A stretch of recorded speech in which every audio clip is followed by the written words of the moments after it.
Bonjour à toutes et tous, bienvenue dans ce webinaire. Merci d'être aussi nombreux. Alors, bienvenue, on est très heureux de vous accueillir pour ce webinaire de publication du rapport intermédiaire formel et actif pour la transition écologique. Je vais vous rappeler rapidement le programme de ce début d'après-midi, en espérant que ça fera arriver les personnes qui continuent à se connecter parmi vous. Donc, juste après cette présentation de programme, je vais laisser la parole à Mathieu Zano, le directeur du Shift Project, pour un mot d'introduction. Puis, avec l'équipe projet, nous allons présenter le fameux rapport intermédiaire. Et avant un temps de questions-réponses, nous allons avoir un temps de réaction des membres, de deux membres du groupe de travail qui nous épaulent, qui nous épaulent depuis le début du projet et qui a donc contribué à ce rapport également. Et donc, nous aurons une vingtaine de minutes de temps de questions-réponses sur le rapport intermédiaire, sur la présentation qu'on vous aura faite. Et nous allons enchaîner avec une table ronde avec Ariane Comorne, Jean-Baptiste Drouet et Brice Philippe qui nous font l'honneur de leur présence. Enfin, on va vous libérer un petit peu avant 16 heures. Et puis, pour les personnes qui ont pu s'inscrire à un atelier collaboratif, on se reconnectera juste après 16 heures à 16h05 pour commencer les ateliers. Et donc, désolée pour celles et ceux qui s'étaient inscrites, pour les personnes qui s'étaient inscrites, mais qui n'ont pas pu participer aux ateliers. On a eu beaucoup plus d'inscriptions que le nombre de places qui nous permet de mener ces ateliers de manière à ce que tout le monde ait la parole. Donc, j'espère que vous comprendrez ça. Et dans tous les cas, les comptes rendus de ces ateliers seront bien disponibles dans quelques jours. Sans plus attendre, je vais laisser la parole à Mathieu Zano pour son mot d'introduction. Merci beaucoup Vinciane. Donc c'était Vinciane qui ne s'est, je crois pas présenté, qui coordonne ce projet. Merci par avance, bravo. Donc revient la joie d'introduire en quelques mots, juste rappeler ce que c'est que le Shift et dans quelle perspective s'inscrit ce travail. Donc effectivement, je suis le directeur du Shift. Je pense que tu peux passer le slide suivant, Vinciane. Donc le Shift, en deux mots, pour ceux qui ne connaîtraient pas, on est une association d'intérêt général constituée par des membres financeurs, des membres personnalités qualifiées. Les membres financeurs, eh bien, ce sont pour l'essentiel des entreprises qui vont de la PME à la multinationale, sur beaucoup de territoires, beaucoup de métiers différents. La plupart des grands secteurs de l'économie sont aujourd'hui représentés parmi les membres du Shift, financeurs. Ces membres, ils répondent à la vocation première du Shift, qui est d'être une agora et des entreprises qui se posent la question de l'évolution de leur modèle d'affaires, voire qui ont entrepris la transformation de leur modèle d'affaires pour se projeter dans un moment de transition vers une économie débarrassée des énergies fossiles.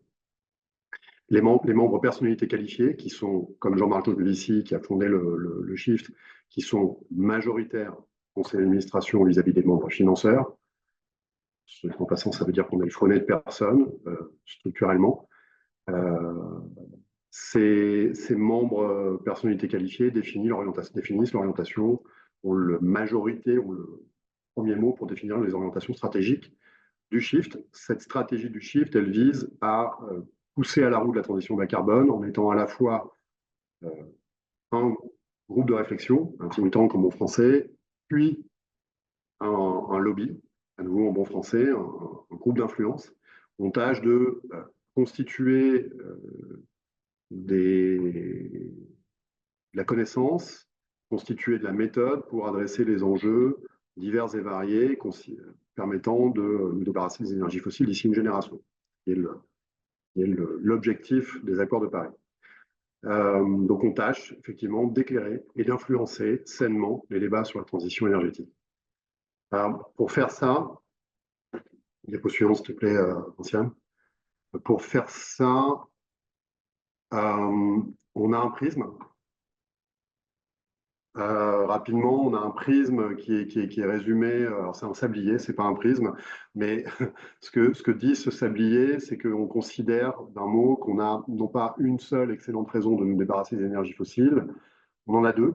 La première étant le climat, la seconde étant le caractère tarissable des énergies fossiles. Et j'en ajouterai presque une troisième aujourd'hui, qui est très claire, sur laquelle qui est la conséquence de la seconde contrainte carbone, qui est que l'Europe, et la France en particulier, n'est pas maîtresse de son destin en termes d'accès aux énergies fossiles, euh, pour faire la gifle monumentale qu'a donnée Poutine à l'ensemble de l'économie européenne et qui, voilà, dont gifle dont on va devoir gérer les conséquences en bon ordre et en bonne intelligence. Comment est-ce qu'on travaille? Diapo suivante, s'il te plaît, merci. Alors, je disais, on tâche d'éclairer et d'influencer les débats sur la transition bas carbone. Alors, comment on fait concrètement?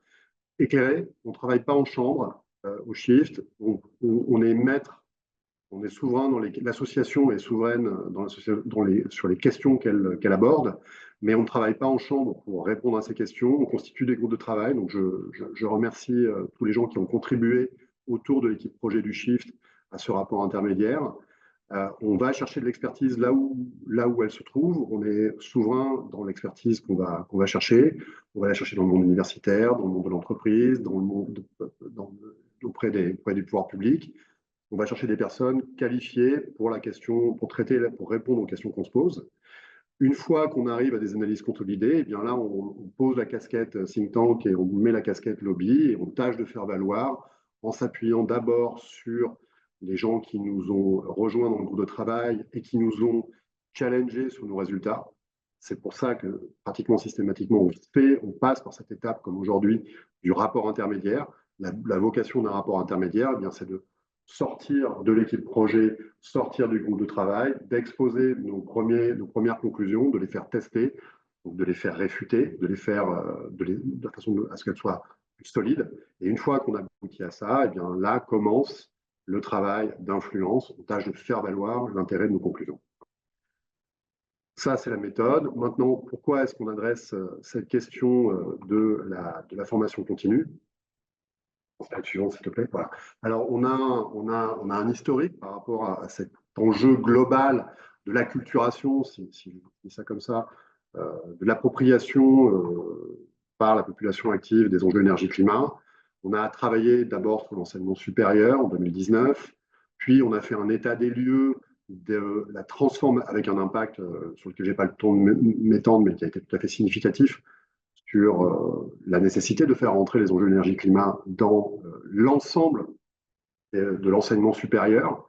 On a ensuite, dans le cadre du plan de transformation de l'économie française, qui a été un jalon très important dans les travaux du Shift, on a fait, Vinciane notamment, a participé à un premier état des lieux, des ordres de grandeur, de transformation, de modification, de déformation de la population active auquel on doit s'attendre si on met en œuvre une stratégie cohérente de décarbonation. Et puis, dans la suite de ces travaux, dans le prolongement de ces travaux, on a exploré, on a fait quelques zooms finalement, en explorant successivement ce que pouvait vouloir dire faire rentrer concrètement les enjeux énergie-climat dans la formation de l'ingénieur et puis dans la formation des gens qui sont dans les métiers de la gestion et de la finance. Voilà. C'est dans cette perspective que s'inscrit ce rapport intermédiaire, cette fois sur la formation continue. D'un mot, pour nous, il est maintenant clair qu'il faut passer de la notion de planification qu'on a fait valoir au Shift auprès de l'État en France à une notion de mise en œuvre de ce plan cohérent de décarbonation. Et une mise en œuvre, eh bien, ça passe par trois éléments fondamentaux dans le cadre de ce qu'on appelle une politique industrielle. Ça suppose de structurer les filières en fonction des objectifs dessinés par le plan, de donner les conditions d'environnement de marché, d'environnement d'affaires qui permettent au nouveau modèle d'affaires d'émerger sainement et en bon ordre. Et troisième pointe du triangle de ce que c'est qu'une politique industrielle, eh bien, on a besoin de mobiliser les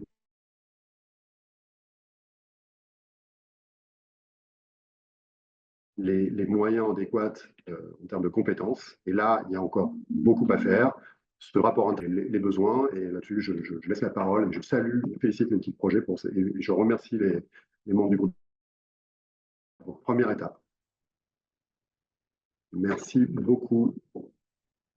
Toi, Vinciane, je crois. Merci beaucoup Mathieu pour cette introduction et pour avoir rappelé le contexte en effet du lancement de ce projet pour le Shift Project, ce qui vous donne un bon aperçu de notre point de départ au Shift sur ce sujet-là de la formation continue.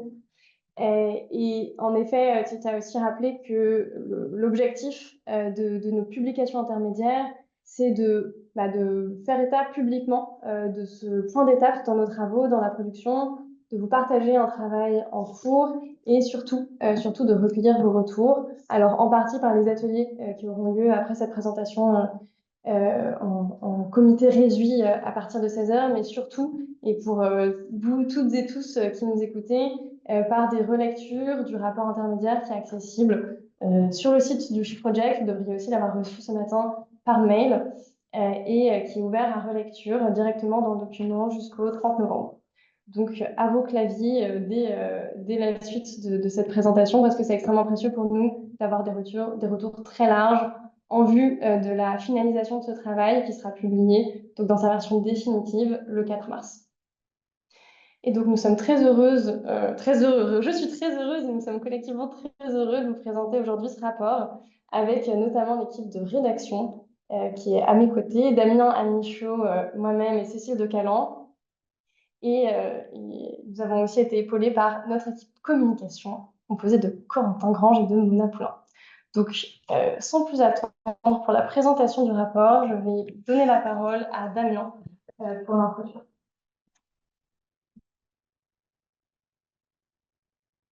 Merci Vinciane, bonjour à toutes et à tous. Alors, pourquoi est-ce qu'on est réunis aujourd'hui? Alors, je dois dire que pour ma part, je dois vous partager un sentiment, une sorte de flashback, au goût un petit peu amer malheureusement, qui me revient à cette occasion. Puisqu'il y a 4 ans, nous lancions ce projet que Mathieu évoquait sur l'enseignement supérieur, et plus spécifiquement sur les écoles d'ingénieurs. Et je vous partage voilà, la slide de l'époque, la raison d'être du projet au lancement de ce projet-là.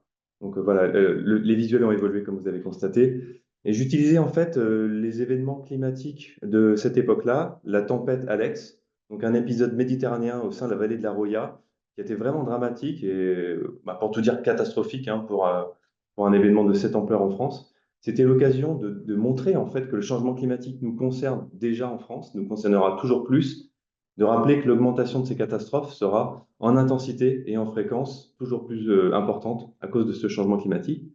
Et ça me permettait d'interroger quel serait le rôle pour les ingénieurs vis-à-vis de ce genre de catastrophe, même s'il y a également d'autres impacts environnementaux, et de rappeler que, pêle-mêle, ils auraient pu contribuer à réduire les gaz à effet de serre, à gérer les risques, à adapter le territoire ou à lutter contre l'érosion, par exemple. 4 ans après, dans cette vallée de la Roya, c'est l'heure de la reconstruction. Donc les ponts qui avaient été détruits sont en phase de reconstruction. Ils sont aussi surélevés pour laisser passer plus de débit. Le lit de la rivière a été bien élargi par endroits. Et du côté de l'enseignement supérieur et des écoles d'ingénieurs en particulier, on a eu beaucoup d'évolutions également de la construction. Donc des cours ont été mis en place, des cours dédiés à la transition écologique. Il y a des formations pour des enseignants pour qu'ils puissent justement intégrer dans les disciplines classiques les enjeux de transition. On a des moyens qui se dégagent. Enfin, il y a une dynamique qui a été créée finalement. Donc l'origine de mon amertume, elle n'est pas là, parce que là, je suis plutôt content qu'il y ait cette dynamique, mais c'est quand je vois ce qui s'est passé il y a quelques jours seulement en Espagne, un événement tout à fait similaire, encore une goutte froide météorologique qui s'est soldée par plus de 300 morts ou disparus, donc c'est tout sauf anodin. Et ça nous rappelle surtout que cette réalité qu'est le changement climatique est toujours bien présente, voire s'accélère, bien sûr, et que pour répondre à ça, on voit bien qu'on a toujours besoin de compétences, donc ce n'est qu'un exemple de compétences, et ce ne sont pas que les ingénieurs qui sont concernés, bien sûr. Mais ma conclusion, c'est que je vous remercie d'être ici parce qu'aujourd'hui, je pense qu'on a besoin de discuter de ces compétences, comment on les met en place en temps et en heure, à quel niveau, pour la pérennité de notre société face au changement climatique, mais également aux problématiques de ressources et aux enjeux sociaux qui sont liés à cette transition. Donc, merci à vous d'être là aujourd'hui. Vous pouvez être fiers déjà. Notre objectif dans ce contexte de transition écologique des compétences, c'est qu'il y a la formation continue et la formation initiale qui peut y contribuer, mais aujourd'hui, bien évidemment, on se focalise sur la formation continue. Et ce qu'on veut absolument, c'est essayer de mobiliser la formation continue pour cette transition, mais pas uniquement les organismes de formation individuellement, plutôt l'écosystème d'acteurs ainsi que la richesse des relations qui les lient. Et pour ça, on vous propose 3 points principaux. C'est d'essayer de traduire ce que veut dire cette fameuse transition pour les acteurs de la formation continue. Ce n'est pas forcément si simple et évident. Ce point-là sera présenté par Vinciane, donc c'est le grille de lecture. Ensuite, le cœur de notre rapport, c'est un état des lieux qualitatif qui sera présenté par Cécile de Calan. Donc, quelles sont les actions qui sont mises en place aujourd'hui? Est-ce qu'on est au niveau? Comment ça répond à cette grille de lecture, justement, qu'on vous propose? Et à quel point les acteurs se mobilisent, les différents types d'acteurs se mobilisent? Et enfin, l'inévitable partie levier pour agir. Donc, ce point-là, même s'il sera développé davantage dans le rapport final, sera quand même un point de notre présentation. La granularité de notre analyse est quand même assez macroscopique puisqu'on cherche à dégager la vision d'ensemble de ce qui se fait aujourd'hui, mais on aura des focus illustratifs qui seront développés notamment dans le rapport final. Autre point pratique, notez bien que notre rapport final se déroulera le 4 mars 2025 en fin d'après-midi, début de soirée. Et avant de passer dans le cœur de notre rapport, je voudrais juste vous faire un petit teaser, un petit avant-goût de nos conclusions avec 4 points marquants. Et c'est l'occasion aussi pour moi de vous montrer qu'on a utilisé une méthode tout à fait classique pour faire cet état des lieux. Donc, la méthode SWOT en anglais, ce qui veut dire force, faiblesse et opportunité et menace pour le système en question. Donc le système, c'est la formation continue vis-à-vis de la transition écologique. Donc premier point marquant, c'est qu'on a vraiment détecté qu'on avait une vraie force en termes du nombre d'initiatives porteuses intéressantes à différentes échelles, comme à l'échelle régionale, dans certains grands organismes de formation publique ou dans des organismes très spécialisés. Par contre, en termes de faiblesse, il y a une faiblesse que je voudrais vraiment noter, c'est qu'on a d'un côté une conscience assez aiguë des enjeux par certains acteurs. La plupart des acteurs ont une conscience quand même assez importante des enjeux de transition, mais qu'il y a un écart vraiment grand entre cette conscience et les actions concrètes qui sont réalisées soit dans leur organisation, soit dans le réseau qu'ils représentent. Une menace dans l'avenir proche, c'est qu'on a une impréparation par rapport aux suppressions d'emplois qui peuvent arriver dans les secteurs ou les filières les plus concernées par la transition écologique et le changement climatique. Par exemple, dans les métiers liés au pétrole, liés à la mobilité carbonée. Et ça, on a vraiment la sensation que c'est dû au fait qu'il y a un tabou autour de ces questions-là et qu'on en parle très très peu. Et du coup, forcément, on n'anticipe pas. On peut. Heureusement, il y a aussi des opportunités. Et là, on a un atout qui existe déjà, c'est l'atout de l'action à l'échelle territoriale, qui est déjà assez fort, mais qu'on pourrait en fait renforcer pour mieux animer cette transition de la formation écologique, de la formation continue, et aussi pour mieux planifier les choses. Voilà, bah, écoutez, je vais passer la parole à Cécile pour la suite des événements. Merci Damien, bonjour à toutes et tous. Et merci d'être avec nous cet après-midi. Alors, des précisions donc sur le périmètre de notre étude. On parle bien de formation continue et pas du tout de formation initiale ni d'alternance, qui peut parfois concerner les deux publics. On est sur une approche qui est qualitative, qui est non exhaustive. Nous ne disposons malheureusement pas de données qui permettent d'identifier les formations qui sont menées en matière de transition écologique. Donc cet état des lieux est qualitatif et ne descendra pas dans le détail de contenu de formation ou d'outils disponibles.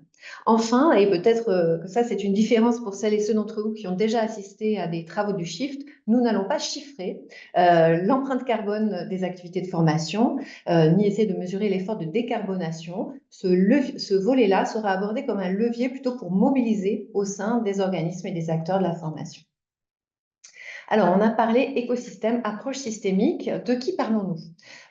L'écosystème, vous le voyez représenté ici. Nous nous intéressons à la formation qu'elle concerne tant les salariés du privé que du public, les demandeurs d'emploi et également les travailleurs indépendants. Du côté des organismes de formation, on a tout ce périmètre vaste et divers, 49 000 organismes de formation en France, et nous avons été également prendre en compte toute cette diversité.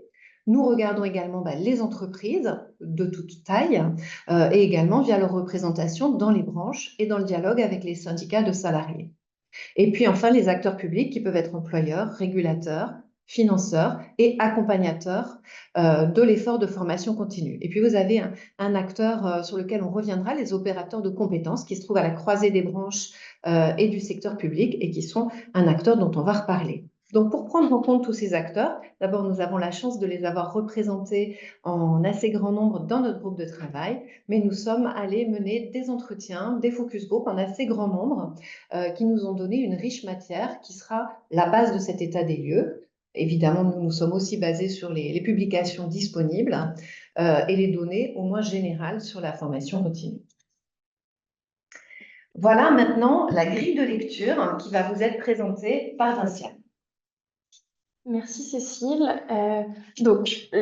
Damien a indiqué dans son introduction qu'il y a besoin de nouvelles compétences pour la transition écologique. Mathieu l'indique également. Et là, on vous propose un panorama de ces besoins en compétences pour la transition écologique. Mais avant ça, un tout petit point de définition pour vous préciser ce dont on parle quand on parle de transition écologique au cours de ce webinaire ou dans tout le rapport. Concrètement, on parle des contraintes physiques qui s'imposent aux sociétés humaines en lien avec le climat, la biodiversité, la disponibilité de ressources et des enjeux que ça pose, notamment des enjeux sociaux, par exemple en termes d'égalité, d'accès à l'éducation, etc. Et puis évidemment, quand on parle de transition, on parle aussi des transformations qu'il faut mettre en œuvre, aussi bien pour atténuer les impacts des activités humaines que pour s'adapter aux conséquences du changement climatique, de l'effondrement de la biodiversité ou de l'épuisement des ressources. Et donc, toutes ces transformations, justement, qu'il faut mettre en œuvre, elles comprennent des changements profonds dans notre système économique, dans nos sociétés. Et fatalement, pour mener ces transformations, c'est-à-dire pour mener la transition écologique, on a besoin de nouvelles compétences. Donc, globalement, dans ce rapport, on identifie 3 grands enjeux pour lesquels la formation continue a un rôle à jouer dans le cadre de la transition écologique. Le premier, c'est le besoin de développer les compétences nécessaires à la transition, et ce, vraiment dans tous les métiers, dans tous les secteurs. Donc, ce qu'on propose, c'est une typologie des besoins en compétences pour la transition écologique. Et donc, on la propose sous forme de pyramide. Donc, pour commencer par le haut de cette pyramide, il y a des compétences métiers. C'est-à-dire qu'il y a des métiers qui, pour mener la transition écologique, soit évoluent déjà, soit vont devoir évoluer. Donc là, on parle vraiment d'évolution des pratiques dans les métiers, de nouvelles compétences techniques, on pourrait dire. Et donc ça amène des évolutions qui vont être plus ou moins profondes selon les métiers, selon les secteurs, mais qui peuvent toucher un très grand nombre de métiers dans une très grande diversité de secteurs. Le deuxième grand type de compétences qu'on identifie, ce sont les compétences qui ne sont pas spécifiques à la transition écologique, mais qui doivent être renforcées pour mener la transition écologique. Typiquement, là-dedans, on va avoir tout ce qui va relever de la co-construction, enfin des compétences de co-construction avec diverses parties prenantes, avec ses clients, ses usagers, ses fournisseurs, etc. Parce que, bien sûr, ce sont des compétences dont on a besoin, que les professionnels ont déjà, mais qui vont devoir être renforcées pour mener des transformations au sein des organisations, pour mener des transformations du cadre dans lequel opèrent les organisations publiques ou privées. Et donc ça va être particulièrement important pour la transition. Et puis la base de notre pyramide, c'est ce qui relève de l'acculturation aux enjeux de la transition. En fait, pour toutes ces évolutions en compétences là dont je viens de parler, c'est essentiel de bien comprendre le cadre le cadre de la transition, aussi bien dans son secteur, comment mon secteur doit évoluer pour mener la transition, qu'à l'échelle de l'ensemble de la société. En fait, ça, c'est vraiment essentiel pour comprendre les évolutions de ces pratiques professionnelles, pour se les approprier. Et encore une fois, c'est vraiment important pour tous les métiers, ça ne dépend pas nécessairement du niveau de décision des professionnels. Donc ça, c'est le premier grand enjeu. Ensuite, on a un deuxième rôle très important que peut et que doit jouer la formation continue pour la transition, c'est d'accompagner les transformations en volume d'emploi. Mathieu Uzano vous a parlé en introduction de ces enjeux-là de transformation de volume d'emploi sur lesquels on a déjà travaillé au Shift Project. Et en effet, même si ça n'est pas, on pourrait dire, ça n'est pas massif à l'échelle de l'ensemble de l'emploi sur tout le territoire national, dans certaines filières et donc dans certains territoires, il va y avoir des transformations assez profondes de volume d'emploi.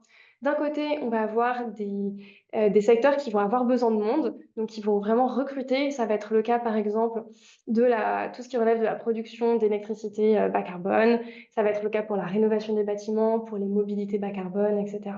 Et donc, dans ces filières, il va falloir recruter massivement. Et il se trouve que la formation initiale ne suffira pas. Et donc, on a absolument besoin de formation continue pour que des actifs, enfin des personnes déjà actives et pas des jeunes, arrivent, enfin puissent se reconvertir dans ces métiers, dans ces filières-là.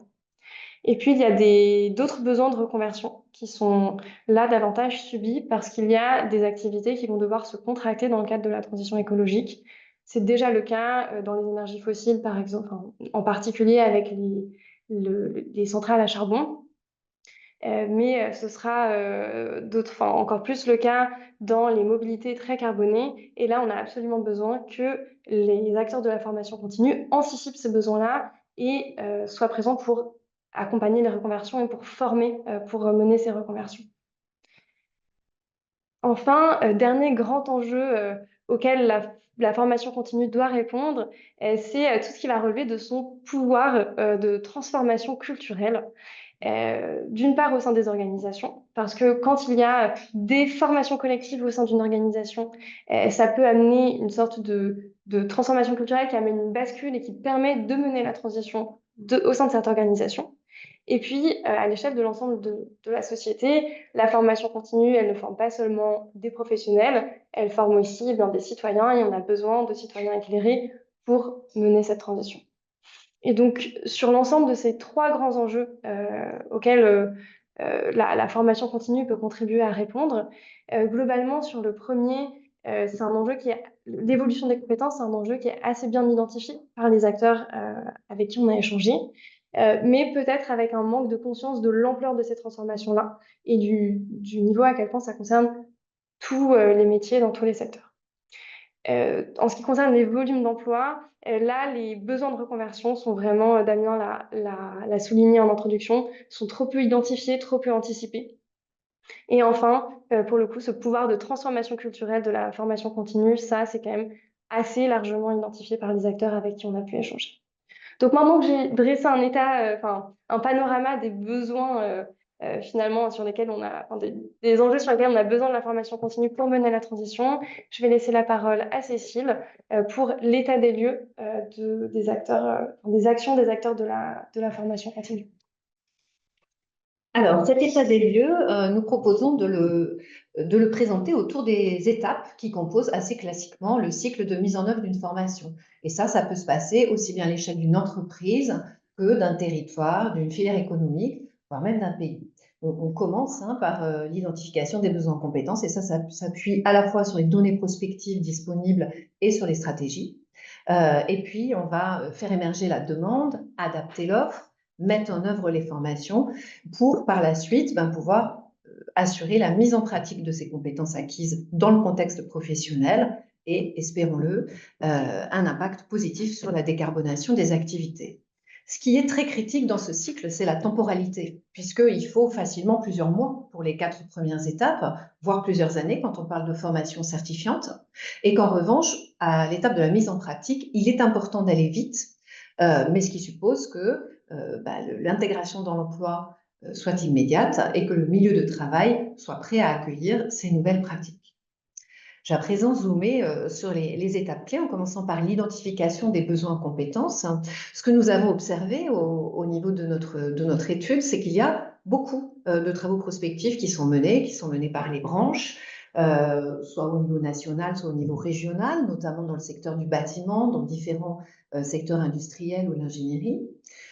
Évidemment, il y a des branches, tout ça dépend de la volonté des partenaires sociaux, donc il y a des branches qui s'engagent plus dans ce champ-là, et les études ne couvrent pas forcément l'ensemble du périmètre souhaitable. Mais on a quand même de la matière, en revanche, elle ne redescend pas sur le terrain. Et les entreprises que nous avons écoutées, même les plus grandes, nous ont dit leur difficulté à cartographier les compétences de la transition écologique et du coup, à anticiper leurs besoins. Ce que l'on regrette également, c'est que la transition écologique n'est pas un sujet de dialogue social, alors que le cadre réglementaire prévoit de l'information, du dialogue sur ce sujet. Mais c'est une démarche qui est encore très peu présente dans les actions de gestion prévisionnelle des emplois et des compétences, dans les accords négociés. Et vous voyez quelques chiffres qui nous montrent que si les représentants du personnel sont conscients qu'ils ont des prérogatives en la matière, ils se sentent, pour les 2 tiers, ne pas avoir les compétences nécessaires pour cela. Et malheureusement, ils sont moins de la moitié à envisager de se former. On a relevé néanmoins des démarches de quelques organisations syndicales pour outiller et former leurs militants et leurs équipes. Passons maintenant à la demande de formation. C'est, je dirais, l'étape sur laquelle nous voyons le moins d'engagement. La demande, elle est peu présente. Et là, à nouveau, on retrouve cet écart entre des entreprises qui disent que pour une très grosse majorité, elles n'ont pas les compétences nécessaires à la transition écologique, qui sont quasi unanimement conscientes que c'est leur rôle de développer les compétences de leurs salariés, mais pourtant, 37% n'ont pas mis en place d'action en la matière. Du côté des actifs, même constat, je dirais même de façon encore plus marquante, puisque les Français sont conscients de l'importance de se former en général, pas spécifiquement sur le sujet de la transition écologique. Ils attendent de la formation professionnelle qu'elle accompagne en priorité la transition écologique, la transition énergétique, et sans surprise également la transition numérique, mais ça ne se concrétise pas dans les souhaits de formation ou dans les actions de formation qui sont à l'initiative des individus. On a néanmoins quelques projets de reconversion, mais cet état de la demande vraiment nous démontre que, il y a des acteurs qui ont un rôle important pour la stimuler, la faire grandir du côté des prescripteurs, du côté des financeurs. La loi climat résilience a donné un nouveau rôle aux opérateurs de compétences, aux OPCO, pour accompagner leurs entreprises et branches adhérentes en la matière. Il y a des régions également qui déploient des initiatives pour inciter cette demande. Je voudrais citer l'exemple des Pays de la Loire, qui abondent les dépenses de formation faites par les particuliers à l'aide du compte personnel de formation quand elles sont à destination de métiers de la transition écologique. Et puis, il y a des accompagnateurs aussi qui bougent. Par exemple, l'APEC souhaite que dans chaque accompagnement, nouvel accompagnement d'un cadre, on parle transition écologique dès la première rencontre et pour cela, forme ses conseillers. Si on regarde maintenant comment l'offre s'adapte, alors avec le bémol que vous avez bien en tête, c'est qu'aujourd'hui, nous n'avons pas d'outils pour catégoriser de façon consensuelle les formations à la transition écologique. Il y a des chantiers bien avancés qui sont pilotés par des acteurs publics en la matière et nous espérons avoir ces données pour notre rapport final. Donc, sur le plan qualitatif, ce que les organismes que nous avons rencontrés nous ont dit, c'est qu'ils ont envie de faire évoluer leur offre, ils sont prêts à le faire. Pour certains, notamment les acteurs de branche ou les acteurs qui travaillent à la formation des demandeurs d'emploi, ils sont confrontés à des exigences croissantes de donneurs d'ordre et commencent à se préoccuper aussi d'avoir les compétences de formateurs pour répondre. On a un petit peu 3 cas de figure schématiques.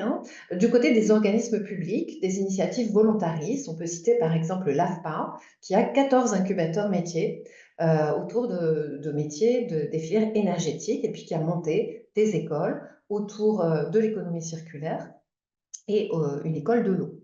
On a des organismes généralistes privés qui vont plutôt nous dire qu'ils voient peu de demandes de leurs clients traditionnels. Et puis, il y a quelques acteurs émergents, spécialistes de la transition écologique. On aura le témoignage de la Soliv tout à l'heure, qui, eux, semblent rencontrer vraiment une demande sur des niches bien précises. On peut citer aussi l'exemple des écoles Être sur les métiers manuels de la transition écologique, ou bien l'exemple d'AXA Climate School, qui propose des contenus plutôt sur des profils de cadres dans les grandes entreprises.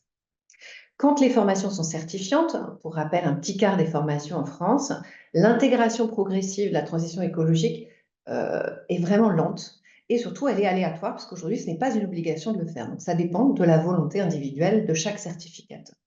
Donc on a encore du chemin à faire pour couvrir les besoins, également en termes de contenu et de répartition géographique des formations. Du côté de la mise en œuvre, ce que l'on a observé, c'est en gros 2 grands champs de mise en œuvre dans les actions que nos interviewés ont mises en place. D'une part, des actions assez courtes, massives dans les entreprises pour répondre à des besoins de sensibilisation. Et d'autre part, des formations qui vont plutôt concerner les demandeurs d'emploi pour leur permettre d'acquérir des compétences professionnelles en amont de leur recrutement. Les objectifs liés à la réponse aux besoins de main-d'œuvre et liés à la sécurisation des parcours professionnels sont, on le redit, malheureusement trop peu présents dans les initiatives que nous avons identifiées. Donc vous voyez que sur la pyramide de compétences de la transition écologique, une partie seulement est couverte. Relevons néanmoins au niveau des compétences métiers aussi des initiatives prises par les entreprises quand elles peuvent notamment bénéficier d'un financement public ou de leur OPCO. Est-ce que c'est surprenant finalement? Pas tant que ça, parce que si vous regardez la formation en général, aujourd'hui, les actifs en France, quand ils sont en poste, se forment en moyenne 4 jours par an, alors que la durée de formation moyenne des demandeurs d'emploi est de plus de 4 mois. Un point positif, c'est que les demandeurs d'emploi qui sont formés ont des profils en termes de niveau de qualification, en termes d'emploi ciblé, plutôt de niveau ouvrier ou technicien, qui correspondent aux emplois nécessaires à la transition écologique. Dans les entreprises forment 43% de leurs salariés en moyenne, avec des écarts sectoriels importants. Et ce qu'on peut constater, c'est que deux secteurs particulièrement importants, que sont l'agriculture et la construction, forment moins leurs salariés que la moyenne. En revanche, l'industrie et les transports forment plus. Donc, on retrouve des freins aussi dans la mise en œuvre de ces formations que je ne vais pas détailler ici parce que je pense que vous les connaissez bien. Ils ne sont pas spécifiques à la transition écologique, mais ils vont freiner aussi ce passage à l'échelle dont nous avons besoin. En matière de mobilisation, nous avons aussi interrogé les personnes que nous avons rencontrées sur leur perception de la mobilisation de l'écosystème de la formation. Pour trouver notre cartographie, et vous voyez ici apparaître en vert des acteurs qui sont plus spécialistes de la transition écologique. Ce sont justement parmi ceux-là qu'on va retrouver des acteurs qui sont fortement mobilisés aux côtés des organismes de formation publique et des OPCO. Vous avez des acteurs qui sont perçus comme moyennement mobilisés. Ça peut dépendre, par exemple, d'une région à l'autre, d'une branche professionnelle à l'autre. Et nous avons demandé également qui étaient, au sens de nos interlocuteurs, les acteurs les plus influents pour vraiment mobiliser la formation continue pour la transition. On retrouve ici l'État, à travers notamment les instances dédiées à la transition écologique, les régions et les entreprises. Donc, en synthèse de cet état des lieux, sur la partie des forces, on a vu qu'il y a des financements publics qui sont disponibles et qui sont fléchés pour la transition écologique, des initiatives prometteuses à différents niveaux, notamment celui de la filière et de la région, et un pouvoir performatif de la réglementation. Du côté des faiblesses, sachant que la formation continue est un marché de demande et que cette demande est aujourd'hui peu mature, c'est vraiment freinant. Et on constate aussi que l'absence de données, l'absence d'indicateurs pour mesurer l'effort de formation, le caractère très dispersé aujourd'hui de cet écosystème en rend le pilotage difficile aux côtés de faiblesses classiques à la formation continue, que sont les difficultés de temporalité et d'attractivité des métiers. Heureusement, il y a aussi, enfin heureusement ou malheureusement, il y a aussi dans les éléments qui concernent l'avenir, des menaces, des opportunités dont Damien va nous parler. Oui, c'est vrai qu'après avoir fait le bilan de ce qu'on fait aujourd'hui, s'intéresser aux menaces et aux opportunités, c'est s'intéresser aux raisons de se mobiliser et à la direction qu'on pourrait prendre en fonction de qui on est, quel est notre objectif. Première menace vraiment quasiment existentielle, je dirais, c'est que évidemment, si on ne se met pas au niveau attendu qui a été présenté dans la grille de lecture, c'est que cette transition écologique pour notre société, on ne pourrait pas vraiment la faire. C'est extrêmement problématique. Donc on pourrait tous continuer à s'attendre, on pourrait continuer à faire beaucoup de sensibilisation et peu de formation aux compétences métiers ou ce genre de problématiques. Donc à titre d'exemple, moi je me demande comment est-ce qu'une entreprise peut faire évoluer son business model, donc ce modèle d'affaires, si les dirigeants eux-mêmes ne sont pas formés à des business models alternatifs qui prennent en compte les crises climatiques, la dépendance trop importante aux ressources, par exemple.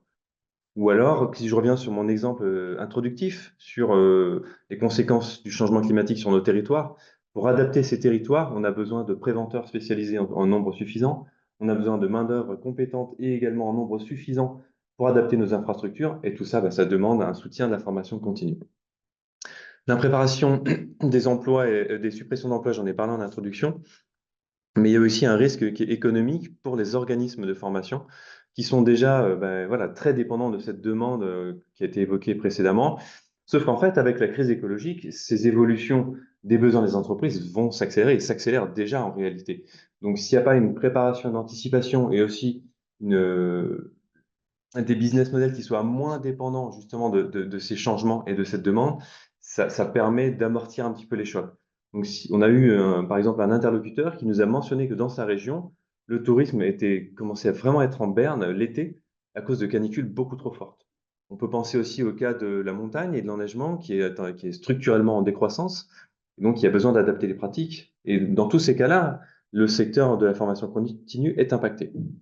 Bon, des menaces classiques, c'est les coupes dans les budgets publics et l'instabilité des politiques, notamment environnementales. Je ne vais pas détailler. L'avant-dernière menace que je souhaitais mentionner, c'est que on a certains emplois de la transition qui devraient se développer en nombre d'emplois, mais qui aujourd'hui peuvent être peu attractifs à cause des conditions de travail, notamment dans l'agriculture ou dans le bâtiment. Or, si les employeurs ne travaillent pas à améliorer ces conditions de travail-là, on a un risque qu'il n'y ait pas suffisamment de personnes qui rentrent dans ces métiers-là et également que les formations ne soient pas remplies. Donc derrière, on n'aura pas d'insertion durable sur ces emplois. Dernier point que je souhaitais mentionner, qui est assez particulier mais pourtant très important, c'est la concurrence entre les formations à la transition écologique et la formation au numérique et à l'intelligence artificielle en particulier. C'est quelque chose qui est déjà noté aujourd'hui. Les arbitrages se font quasiment tout le temps en faveur du numérique. Vu que c'est une technologie qui se déploie dans toutes les sphères de nos vies et de notre économie, ça ne peut que s'accentuer si on n'y fait pas attention. L'autre problématique, c'est que les formations au numérique, la plupart du temps, évoque un modèle qui vient augmenter encore les consommations matérielles et énergétiques, accélérer le changement climatique, alors que dans les formations à la transition écologique, on dit précisément l'inverse. Donc là, il y a vraiment un problème de cohérence entre ces deux types de formations. Heureusement, il y a aussi des opportunités qui nous donnent d'autres raisons de nous mobiliser. Ce que j'évoquais en introduction, donc cette planification et animation territoriale qui pourraient être renforcées, c'est parce que les régions, notamment, disposent de mandats au niveau de la formation continue, mais aussi au niveau de la transition écologique, et que c'est un bon échelon pour agir en termes de transition. Ensuite, évidemment, on peut aussi aligner davantage l'offre et la demande en formation vis-à-vis des besoins de recrutement, renforcer l'insertion sur les métiers peu qualifiés, notamment ceux que j'évoquais avant. Un autre point aussi pour aller plus loin ensemble, c'est de mutualiser des actions entre professionnels du secteur. Par exemple, il y en a qui se font déjà dans l'enseignement supérieur, dont je peux vous parler. Donc, si on partage plus des ressources dans un contexte où tout le monde, justement, est à la recherche d'idées, de retours d'expérience, de plateaux techniques partagés, d'ingénierie pédagogique qu'on peut créer ensemble, ça va aider tout le monde. Dans l'enseignement supérieur, moi, je vois des écoles qui collaborent ensemble sur des questions spécifiques de transition écologique et sont en coopération dans la compétition, on va dire. On a aussi des enseignants d'écoles ou d'universités différentes qui vont se rejoindre en faisant des communautés de pratique sur la transition écologique que pour leur discipline, par exemple dans les mathématiques. Enfin, un dernier point, l'empreinte carbone des organismes de formation eux-mêmes.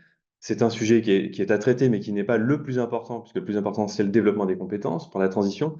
Cependant, on peut aussi utiliser cette empreinte carbone, le fait de faire un bilan carbone avec un plan d'action, pour mobiliser davantage dans les organismes de formation, mais également les clients ou les stagiaires.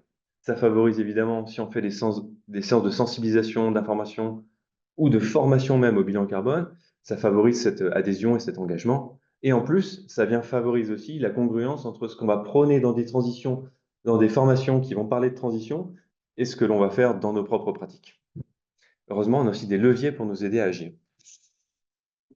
Voilà, donc sur la base de cet état des lieux, on peut déjà dégager certains leviers qu'on a aussi envie de creuser dans la suite de cette étude et notamment avec vos retours d'aujourd'hui et au-delà. Un levier réglementaire, on en a parlé, ça joue vraiment à deux niveaux. Le cadre de la formation professionnelle qui est en France très réglementé, et ça peut être une très bonne chose, par exemple, quand les OPCO se voient confier une mission spécifiquement autour des enjeux de la transition écologique, mais aussi de la réglementation comme un sujet sur lequel on a besoin de se former, pour donner l'exemple de l'éco-conduite ou de la CSRD.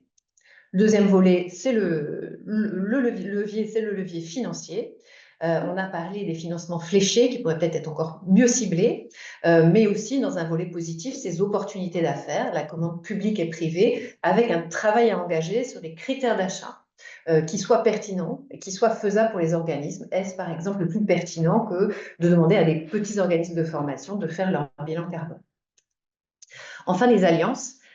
Tu parlais, Damien, de cette logique de coopétition. Les alliances, ça commence au sein des organisations. Comment la fonction RH, la fonction RSE, quand elle existe, les opérationnels travaillent ensemble dans la mise en œuvre de ces formations.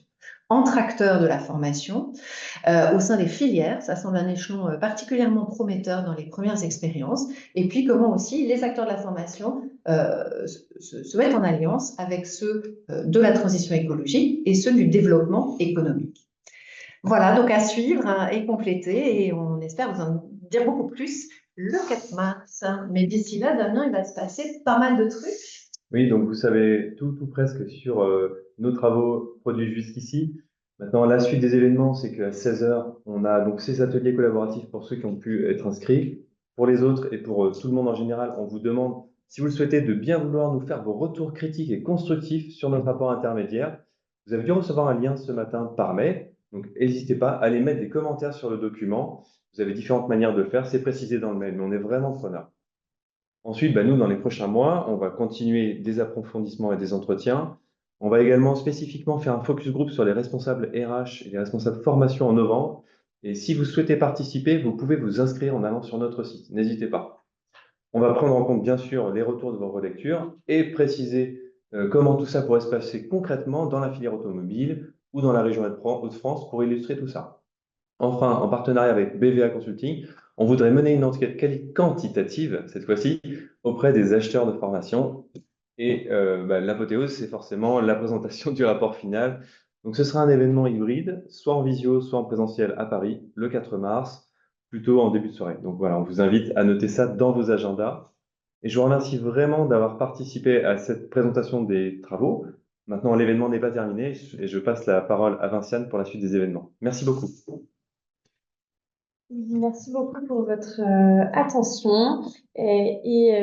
Avant le temps de questions-réponses dans 10 minutes, on voulait laisser la parole à des réactions de membres du groupe de travail. On vous a dit plusieurs fois à quel point on a été accompagné depuis le début de ce projet par un groupe de travail. Évidemment, on ne peut pas faire parler tout le monde, mais on est très heureux que Mathilde Piron et Renaud Picmal, qui sont membres de ce groupe de travail, puissent recueillir puissent témoigner de ce qui les a motivés à accepter de participer à ce groupe de travail quand on les a sollicités, de ce qu'ils en retirent, et puis qu'ils puissent donner une première réaction à ce rapport intermédiaire. Donc voilà, je vais laisser la parole à Mathilde de l'Opcommerce et aussi membre des Shifters, et à Renaud en espérant qu'il ait pu résoudre ces petits problèmes de connexion. Merci beaucoup Vinciane, et merci aussi pour la proposition de témoignage. Et puis quitte à être dans les remerciements, merci à toute l'équipe projet pour la qualité de ce rapport intermédiaire. Donc en témoignage, peut-être vous dire 3 raisons pour lesquelles c'est intéressant d'être dans ce groupe de travail. La première, c'est que souvent la transition écologique, vous l'avez un peu abordé, est vue comme un sujet qui est technique, un sujet d'expertise. Et du coup, il y a cet angle mort qui est l'être humain, alors que finalement, dans un système économique, l'être humain est aussi au cœur de la production et du système. Et donc, il est forcément primordial de penser au shift de ses compétences, à la façon dont faire son métier autrement. Donc, première raison pour laquelle je suis ravie que vous soyez attaqué au sujet de la formation continue. Après, ça fait aussi le lien avec le fait qu'au shift, Mathieu Ozano en parlait en introduction, il y a déjà eu ces travaux qui ont été faits sur l'emploi et puis sur l'enseignement supérieur. Donc, à mon sens, ça me paraissait vraiment être la suite logique d'aborder les enjeux de la formation continue et comment est-ce qu'on forme les actifs. Et puis aussi en OPCO, je trouve ça évidemment génial de pouvoir être dans un groupe de travail dans cette logique de coopétition ou de coopération, là en l'occurrence, et de rencontrer tout un écosystème de la formation continue et d'y voir les différents intérêts qu'il y a entre les acteurs et aussi cette notion de complémentarité que l'on a entre nous. Renaud, je ne sais pas si tu es là. Ouais, je te laisse la suite. Je suis là, merci Mathilde. Et je voudrais insister sur ce que tu as dit, justement, tu parlais de la partie humaine. Et évidemment, je pense que c'est là où résident aussi les principaux enjeux face à la transition écologique, c'est-à-dire que la question des postures, des représentations, Vinciane a évoqué la question culturelle. Je pense que quand on s'intéresse au métier, nous, en territorial, il y en a 243.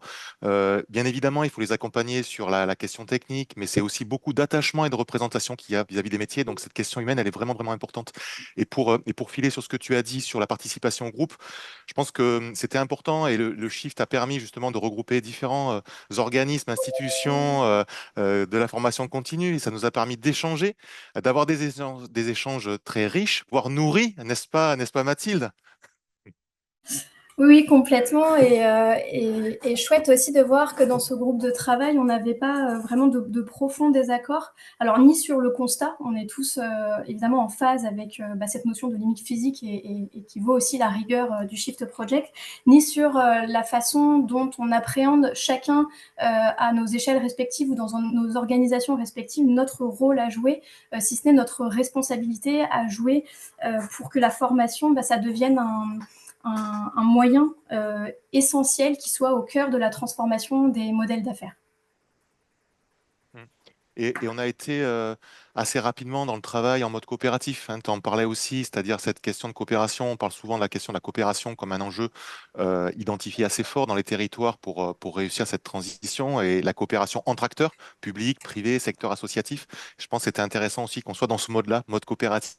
Nous, organismes de la formation aussi, donner l'exemple quelque part, mais aussi ça a été un peu un parallélisme des formes et peut-être même proposer, on imaginait ça quand on a préparé cet entretien tous les deux, mais dire ça serait intéressant qu'au-delà de ce travail porté par le Shift, on continue à avoir ces échanges entre organismes parce que chacun a des visions, chacun partage des actions et ça vaudra quand même la peine qu'on continue à avoir ces espaces d'échange et de participation. Oui, complètement. Et Vinciane, tu as abordé ce que nous apporte le groupe de travail. En lien avec ce que tu dis, Renaud, il y a aussi dans l'intérêt de continuer ces conversations ensemble dans le groupe, même quand le rapport final sera rendu, c'est que ce groupe de travail apporte aussi une forme de profondeur au sujet. Ça nous donne, ou du moins ça contribue au sens déjà qu'on a dans nos métiers respectifs. Et aussi, ce qui est intéressant, c'est que ça nous permet de prendre de la hauteur parce qu'on est tous dans nos sujets opérationnels. Et ce qu'on voit, c'est que dans cet écosystème qui est la formation continue, on est tous amenés à interagir les uns les autres, puisque c'est le propre même de l'écosystème. Et du coup, il y a cet enjeu de vulgarisation qui est essentiel parce que on peut pas faire, je le disais juste avant, mais on peut pas faire évoluer les modèles économiques si on ne considère pas l'aspect humain, l'aspect social et donc des travailleurs qui passent nécessairement par la formation. Mm. Et dire aussi que cette formation continue, du coup, par rapport à ce que tu dis, c'est quand même un levier extrêmement puissant de transformation. Ce côté technique, ce côté humain, ça en passera par là. Et on insiste aussi beaucoup. Tu as aussi évoqué, Vinciane, la question de la société dans son ensemble qui passe par là. La formation continue, ça les concerne aussi.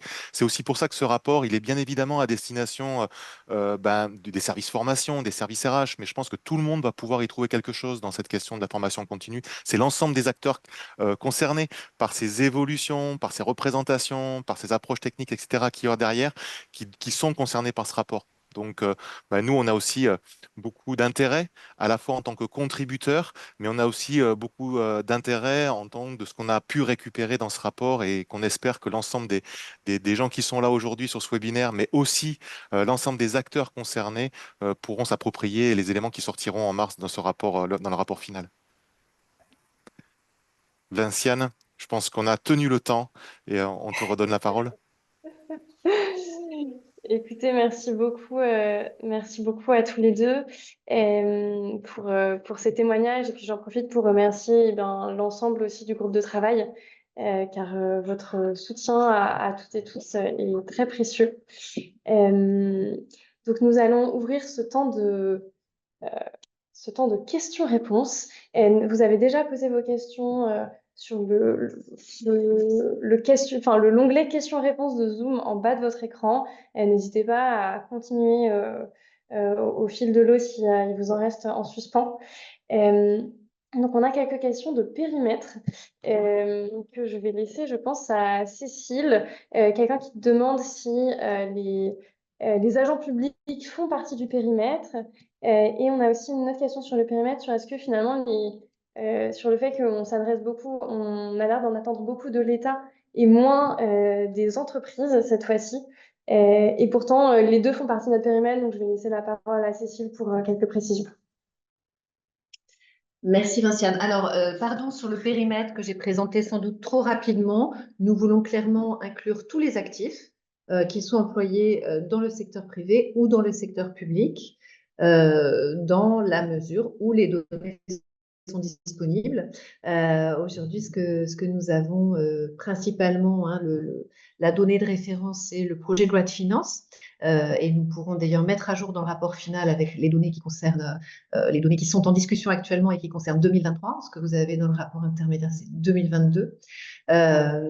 Donc, on est tributaire de ce qui est disponible comme données, mais c'est bien notre intention et nous avons rencontré des acteurs qui forment les agents de la fonction publique et puis nous avons Renault qui forme au sein du CNFPT les fonctionnaires de la fonction publique territoriale.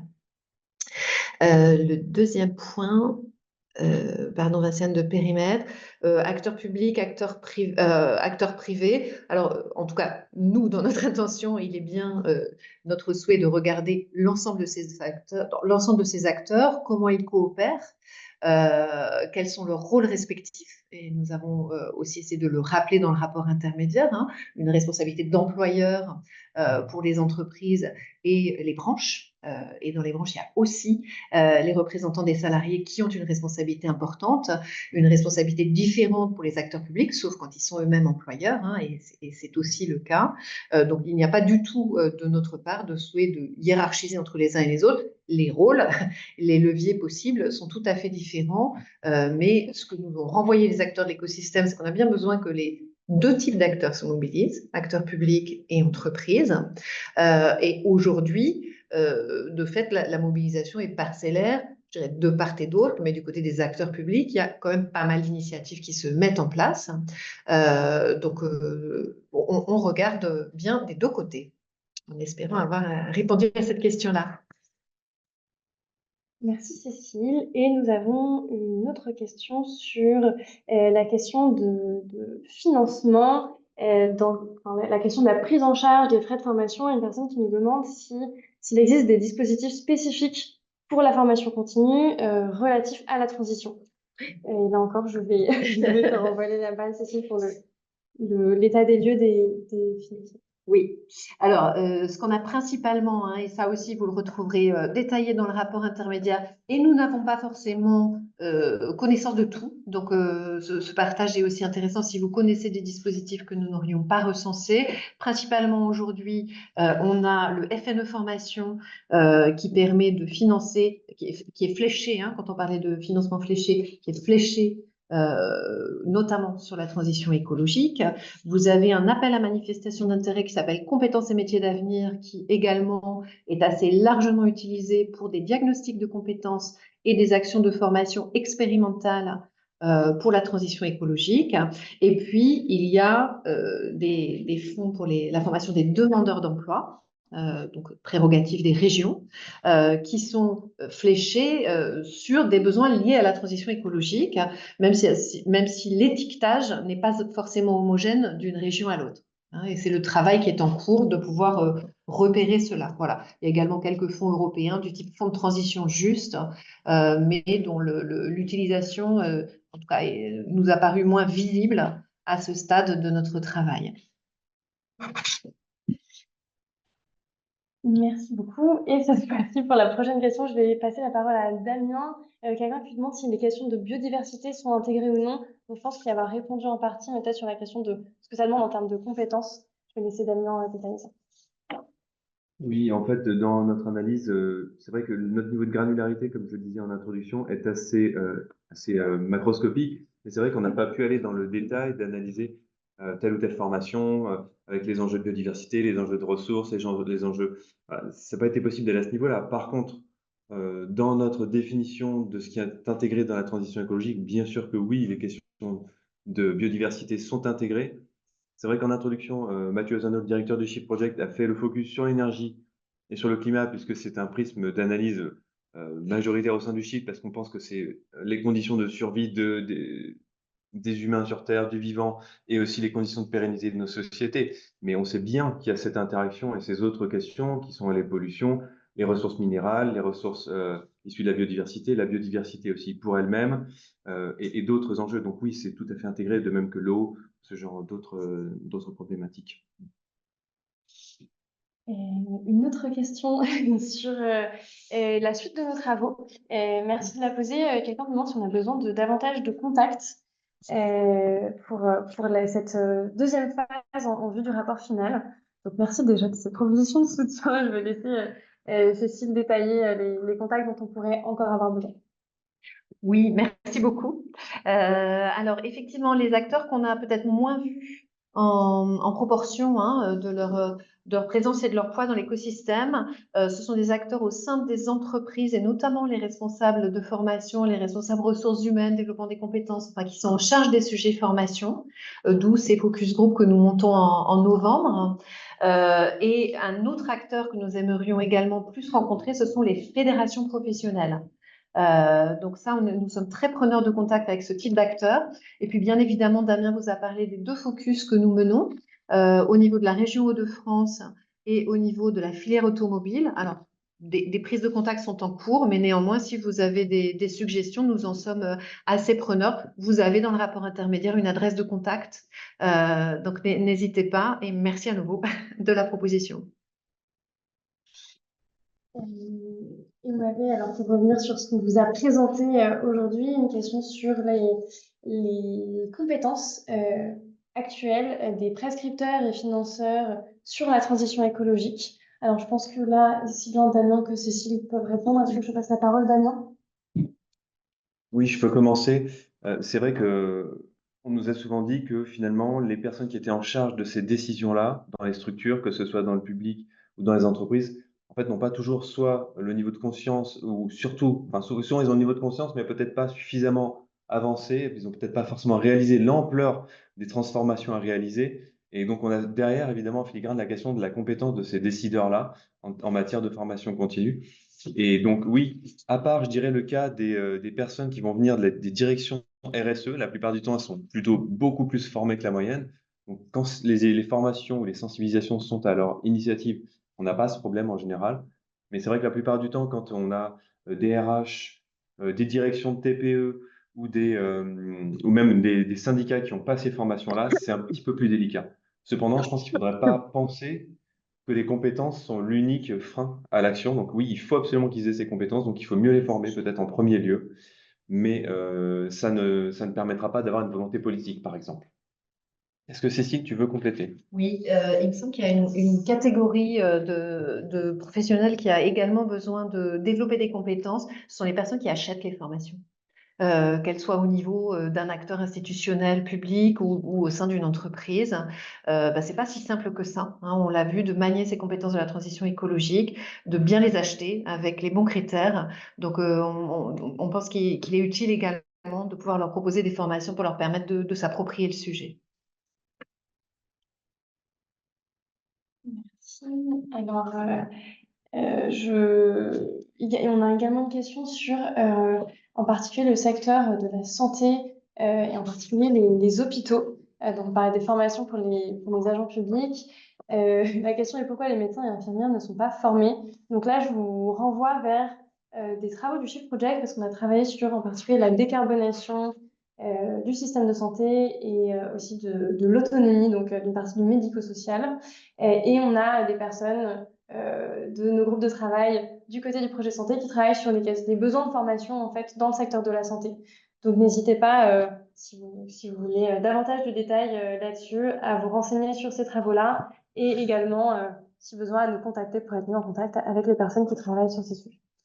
Mais je peux compléter sur un point particulier, c'est qu'on a eu des entretiens qui nous ont aussi évoqué le fait qu'il y avait conscience du besoin de ces compétences-là dans le milieu hospitalier, mais qu'en réalité, même s'il y a ce besoin, qu'il est bien identifié, qu'on sait que c'est crucial, en fait, il vient vraiment pas en priorité face à d'autres enjeux plus cruciaux, qui sont les enjeux de conditions de travail et les enjeux de soins, tout simplement. Donc, ça vient toujours un petit peu après. Et donc, sous les contraintes qu'on connaît à l'hôpital, bah forcément, finalement, on n'arrive jamais à passer la barre pour que les personnes soient formées correctement.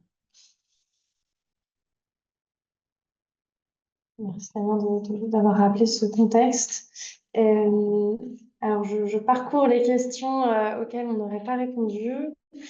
On a une question, je pense que la référence que Damien a faite à la question de l'intelligence artificielle, au numérique et à l'absence de congruence pour le moment entre les deux a soulevé des réactions.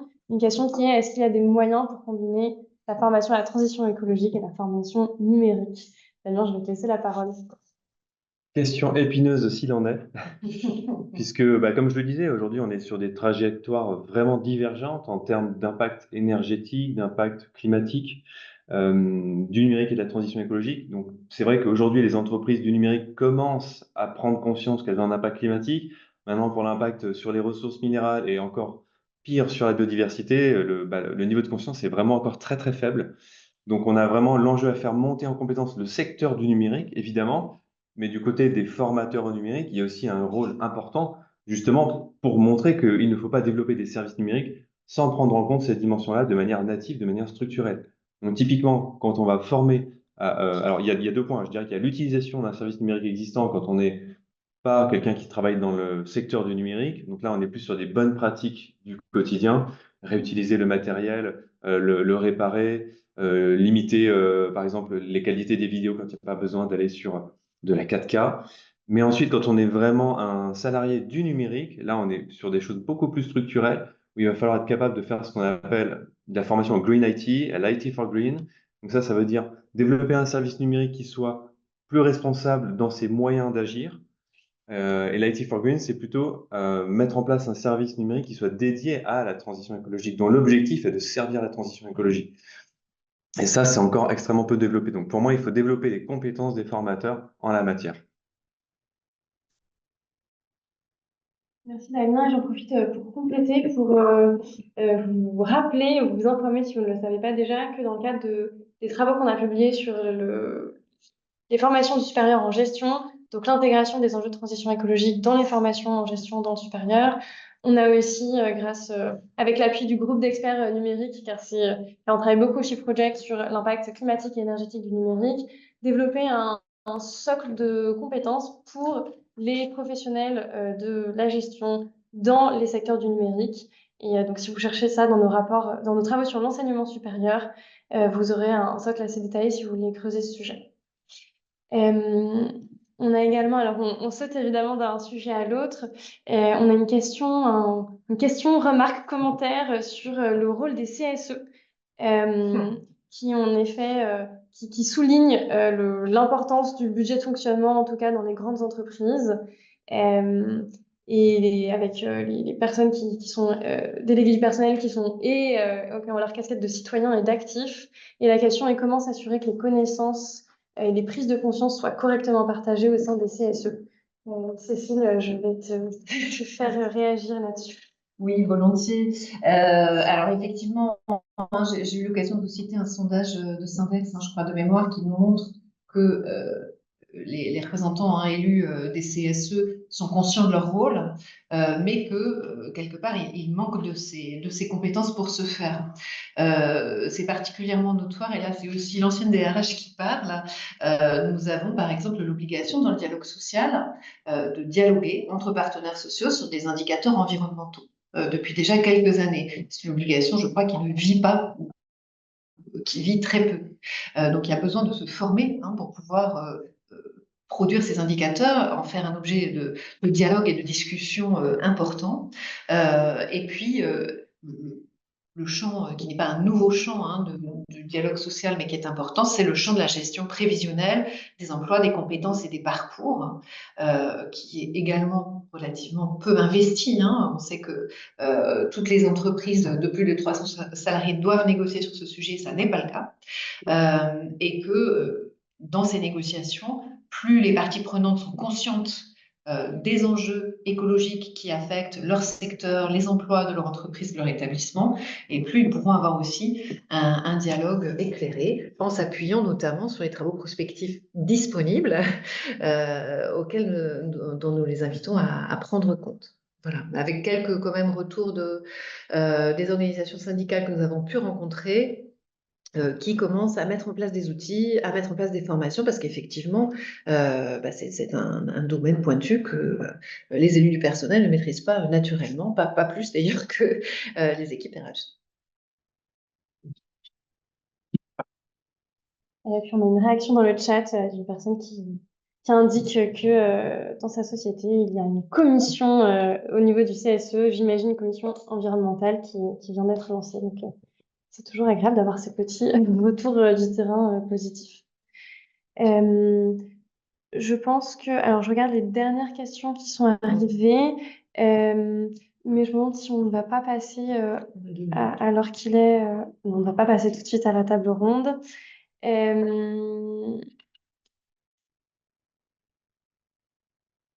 Alors, on a des questions sur les OPCO. Alors, on va devoir sélectionner. Donc, on va avoir quelques questions sur les OPCO et une question sur est-ce que le rapport intermédiaire donne une méthodologie. Je découvre en même temps pour adresser la formation continue sur les sujets de transition écologique pour les métiers du bâtiment en particulier. Alors, à cette question, je peux répondre très rapidement que l'objectif du rapport, c'est quand même de donner une vision d'ensemble plus systémique et de pointer aussi les interactions entre les acteurs, comme on l'a souligné. Et donc, ça veut dire que la contrepartie de ça, c'est qu'on ne va pas aller de manière pointue dans tous les secteurs. Et comme l'indiquait Damien, dans les prochaines étapes, on va avoir un focus sur la filière automobile, donc avec la construction automobile, mais aussi l'aval de la filière, donc au sens filière automobile au sens large, mais on va malheureusement, mais évidemment pas pouvoir répliquer ça sur l'ensemble des secteurs. Donc le bâtiment sera laissé de côté. Peut-être lié ce point, celui des OPCO que tu citais précédemment. Nous avons essayé de recenser, donc vous les trouverez référencés dans le rapport intermédiaire à compléter avec vos retours, hein, les différents travaux qui existent. Et je vous disais tout à l'heure que le bâtiment, c'est quand même un des secteurs sur lequel on a le plus de matière. En termes de diagnostic de compétences, en termes de travaux prospectifs ou sur l'existant. Donc la matière existe et puis l'OPCO du bâtiment, donc Constructis en l'occurrence, met en place, et alors c'est quelque chose qu'on va retrouver déployé évidemment par chaque OPCO selon ses branches, hein, mais met en place des outils très opérationnels au contraire, des outils de diagnostic, souvent d'autodiagnostic pour leurs entreprises adhérentes, pour connaître leur niveau de maturité, leur niveau d'enjeu lié à la transition écologique, mettre souvent en place des offres de formation à la sensibilisation. Constructis a recensé, par exemple, des listes de formations qui existent sur les différentes compétences qui sont importantes à développer en lien avec la transition énergétique. Alors c'est vrai que le prisme qui est beaucoup retrouvé dans ces travaux, c'est celui de la rénovation énergétique du bâti, parce que c'est un champ très important et on aura l'occasion d'en reparler dans un instant avec l'une de nos intervenantes à la table ronde. Mais voilà, les OPCO déploient des offres de services qui peuvent être du diagnostic, de la formation, des accompagnements RH, qui permettent justement de descendre dans ce niveau d'accompagnement très opérationnel dont les acteurs de terrain ont besoin.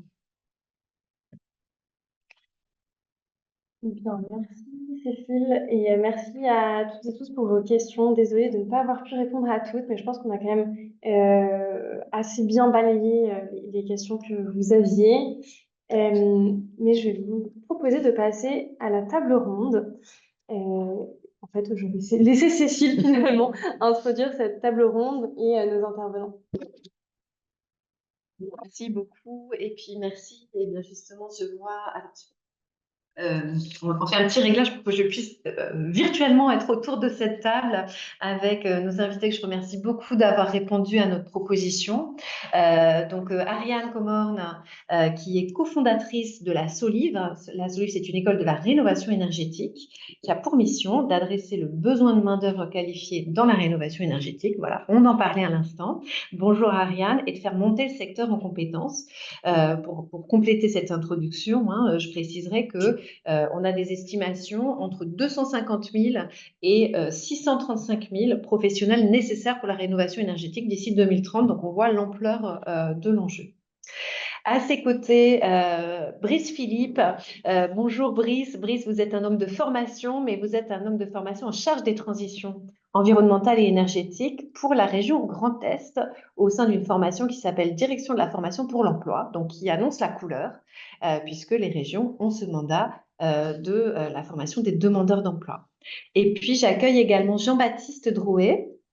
Jean-Baptiste, vous êtes responsable dans la région Pays de la Loire des sujets emploi-compétences pour le MEDEF et vous êtes également vice-président du CREFOP. Alors le CREFOP, c'est le Comité régional pour l'emploi, la formation et l'orientation professionnelle, qui est justement un espace intéressant. Vous allez nous dire votre expérience pour réunir des acteurs, État, région et puis les branches autour de ces enjeux, et c'est une vice-présidence que vous partagez avec la CFDT. Donc, on est dans le dialogue.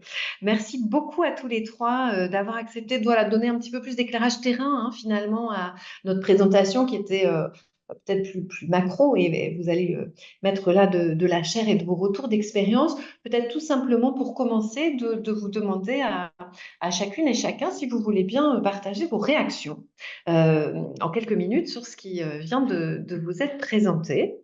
Je vois Jean-Baptiste allumer votre micro. Est-ce que ça vous va de commencer? Bonjour, comme vous voulez, mais je Eh veux ben, rester galant, donc comme je vous en vous le prie. dites. Je Oui, vous en prie. merci beaucoup. Merci déjà pour cette présentation et ce rapport. Et bravo, c'est un gros travail. Moi, me concernant, c'est vrai que je vais peut-être plutôt sur cette première question intervenir du point de vue du comité régional pour les Pays de la Loire sur les sujets emploi, formation, compétences. Simplement vous dire que ce rapport va nous être très utile, parce que ça fait maintenant un certain moment qu'on souhaite traiter du sujet de la transition écologique du point de vue de l'emploi, des compétences et de la formation professionnelle. Sachez que c'est un axe prioritaire pour notre comité régional, notamment sur les sujets de mutation et de transition. On a essayé de traiter le sujet maintes et maintes fois, mais on était toujours sur les questions soit de constat, le risque du point de vue du climat. On a eu des interventions du GIEC, mais ce qui nous intéressait, c'est d'aller en profondeur sur l'impact du point de vue des territoires, des compétences, la question des salariés, on en parlera tout à l'heure, mais opportunités versus des secteurs qui pouvaient être impactés, le sujet des reconversions, enfin tout ce qui a été dit, et j'évoquerai ce qu'on porte nous au niveau des territoires avec nos acteurs fédérations, avec les OPCO, puisque c'est un sujet aussi qui est pour nous interprofessionnel, et donc on a besoin aussi de réunir l'ensemble des OPCO. Et là, je me dis qu'avec ce rapport, finalement, ça va nous permettre d'adapter les réflexions dans le cadre de notre commission et de pouvoir peut-être porter des actions plus concrètes adaptées à chacun des bassins d'emploi. Et ce qu'on souhaite faire, nous, c'est pas d'arriver avec un cadre défini pour parler compétences transition écologique, mais plutôt parler des co-constructions et de s'adapter aux besoins des territoires. Parce qu'en région Pays de la Loire, on a une région qui est à la fois dynamique, mais avec des spécificités. Et le sujet ne peut pas être traité de la même façon quand on va s'intéresser à la métropole nantaise que si on est dans les périphéries des départements, je pense au nord de la Sarthe ou au sud de la Vendée. Et on est également une région avec des tensions de recrutement très identifiées, des taux de chômage qui sont très bas. Donc on a à la fois à co-construire, avoir une politique régionale, mais très adaptée à l'échelle des bassins d'emploi. Et puis j'y reviendrai avec ce qu'on porte notamment dans le cadre de notre parcours, là, pour le coup, du point de vue du MEDEF régional. Donc merci pour tout le travail. Merci beaucoup. Et ben, je propose qu'on passe à Ariane. Je continue mon tour de table. Ariane, qu'est-ce qui résonne pour vous dans ce que vous Avec avez plaisir. pu entendre dans ce rapport ou découvrir dans ce rapport? Alors, d'abord, je pense que pour réagir, je trouve que comme toujours avec le Shift Project, le problème est très bien posé, en tout cas de façon très exhaustive, et je pense que ça peut donner une bonne clé de lecture à l'ensemble des acteurs. Je pense par exemple au triple problème que vous avez évoqué, à la fois de l'évolution des compétences, et on va en reparler, mais nous, on le voit très bien à travers les enjeux de la rénovation énergétique, l'évolution des compétences, le volume d'emploi, où là, il faut penser plutôt en termes de de reconversion et d'accompagnement et l'aspect de transformation culturelle des entreprises, toute la partie sensibilisation. Et puis ensuite, pour moi, ce qui est vraiment intéressant, c'est de voir l'écart entre une prise de conscience qui est maintenant massive et ça, c'est extrêmement intéressant parce que c'est quand même une évolution récente, une prise de conscience du besoin, des acteurs de se former, du besoin des entreprises de faire évoluer leur masse salariale, en réponse à la transition. Donc on peut quand même considérer qu'il y a une vraie marche qui a été franchie et on le voit aussi à notre échelle. Mais encore un besoin qui se traduit pas, qui se matérialise pas encore à l'échelle, où il faudrait le catalyser. Et ça, on le voit quand même aussi, bien à notre niveau et je trouve ça aussi intéressant de voir, toute la cartographie des acteurs qui sont mobilisés et je rejoins Jean-Baptiste sur le fait que nous, on est présents dans plusieurs régions en France et effectivement, chaque région a quand même, son approche, ses spécificités et on est dans un secteur, dans la formation professionnelle qui est quand même assez décentralisé. Et donc, effectivement, avec évidemment le rôle clé central des régions, mais tous les acteurs qui gravitent autour, mais qui pour la plupart sont régionalisés, voire plutôt à l'échelle métropolitaine.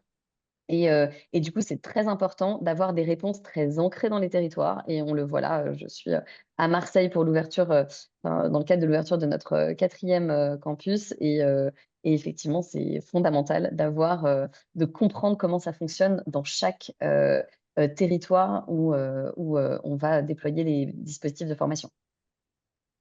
Merci bien. Brice, à votre tour, si vous voulez bien aussi de réagir par rapport à ce qui a été présenté. Oui, alors merci Cécile. Alors je rejoins les collègues qui sont intervenus juste avant hein, au niveau des remerciements et du côté prometteur de ces travaux que vous avez engagés. Plus largement, bravo oui, au Shift Project, effectivement, pour les travaux qui sont réalisés de manière courante, hein, parce que c'est vrai que des sujets comme ceux-là représentent un chantier collectif plutôt colossal. Et finalement, le fait d'avoir un regard comme ça d'expert, vous allez chercher de la matière qui vient de différents canaux, qui concerne tous les territoires, qui va concerner différentes thématiques.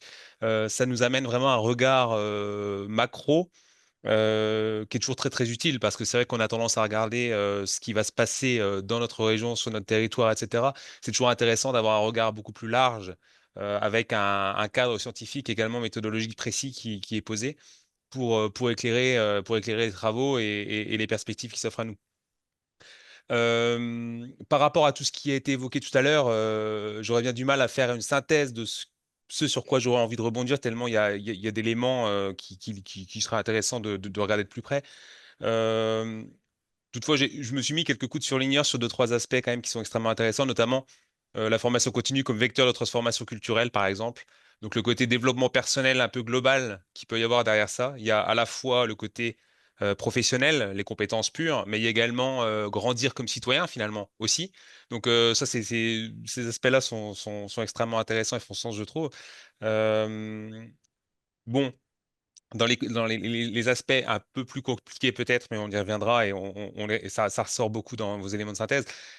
La ressource temps va potentiellement est un vrai enjeu parce qu'il faut aller toujours plus vite, dans le sens où les transitions dont on parle sont d'ores et déjà engagées et qu'il faut répondre à quelque chose qui est déjà engagé alors que on est seulement en train de déployer toutes les ressources qui vont bien. Donc l'équation apparaît relativement compliquée comme ça, mais pour autant on s'y affaire. Et puis les aspects budgétaires, effectivement, je parle pour une collectivité, les aspects budgétaires seront plutôt centraux à tous les niveaux, à tous les points de vue. Donc voilà. Et puis après, bon, ouais, les aspects attractivité des métiers que vous avez évoqués, ou encore le rôle que les régions ont à jouer, on en reparlera juste après, je pense. Je C'est crois que des vous éléments allez qui ont l'illustrer, fait écho. hein, Voilà. chacun de vous, au travers justement d'exemples très concrets, hein, cette question de temporalité et comment vous faites par exemple dans le Grand Est pour y répondre. Et je vous propose justement qu'on découvre un petit peu plus avant vos pratiques à chacun. Je reviens vers Jean-Baptiste. Vous décriviez, hein, Jean-Baptiste, la diversité des pays de la Loire Loire, du point de vue notamment des entreprises qui se retrouvent au sein de vos MEDEF territoriaux, 6 MEDEF territoriaux dans la région, mais également des unions, des fédérations plutôt sectorielles pour 15 000 entreprises, et dont notamment, moi j'ai découvert en préparant avec vous que le MEDEF, j'avais cette image erronée, plutôt des grandes entreprises, mais vous accompagnez également des entreprises petites et moyennes. Et on avait pensé important que vous puissiez faire retour d'expérience de ce parcours que vous avez monté pour vos entreprises, pour les accompagner sur la transition écologique, et de la place du sujet compétences dans ce parcours. Je vous propose de nous en dire un peu plus. Oui, merci. Pour les questions régionales, on y reviendra tout à l'heure, mais effectivement, là, au niveau du MEDEF régional, donc nous, on pilote un parcours sur la transition écologique. Alors, pour nos adhérents, en fait, rapidement, ce sont effectivement les MEDEF dans les départements, les 6 MEDEF au niveau de la région des Pays de la Loire et 14 fédérations professionnelles, et principalement des TPE-PME, même si on a une relation avec les grands groupes et les ETI, on est à plus de 80% de TPE-PME.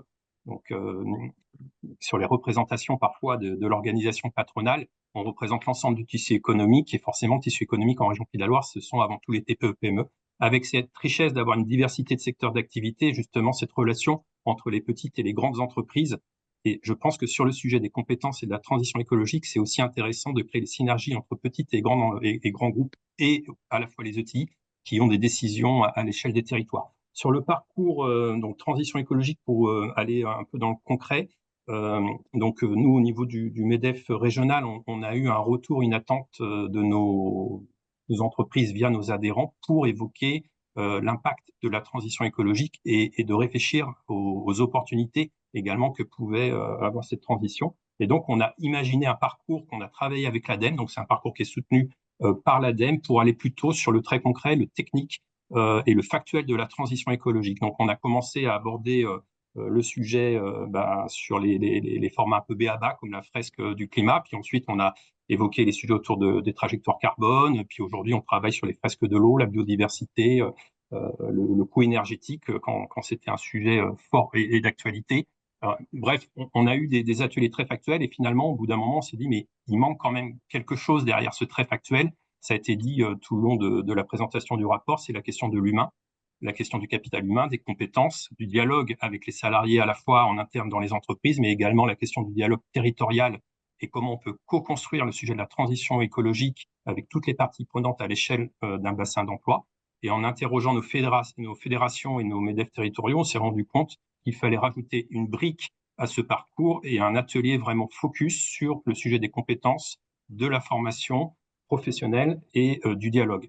Et finalement, en discutant avec les acteurs, notamment avec l'État, puisque cet atelier est soutenu par la DRETS, et on est en lien aussi avec les DETS à l'échelle des départements, on a essayé de réfléchir à ce que pouvait être cet atelier. Donc forcément, par rapport au comité régional, on avait déjà des idées de la façon dont traiter le sujet compétences transition écologique. On est venu avec un cadre un petit peu établi, un peu trop descendant.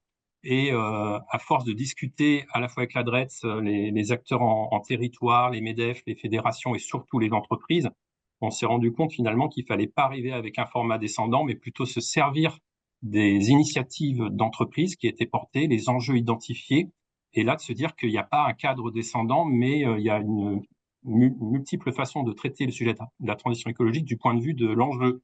Et à partir de là, on a commencé à animer les territoires avec des interventions concrètes d'entreprises. Donc, on a animé un atelier en Vendée, on en a fait un récemment sur la Mayenne et puis un autre sur la Sarthe. Pour vous donner quelques exemples, ça a été dit dans le rapport, sur le territoire de la Vendée, par exemple, une des préoccupations, c'était l'accompagnement des salariés du point de vue des transports avec une entreprise qui remplaçait sa flotte par des camions électriques. Mais donc le camion électrique faisait qu'il fallait revoir le développement des compétences des salariés, donc le plan de développement des compétences, donc installer un dialogue en interne, suivre les formations et aller chercher aussi des intervenants pour accompagner la question de la montée en compétences des salariés. Et donc, ça a été vraiment le sujet de la communication et du dialogue dans l'entreprise.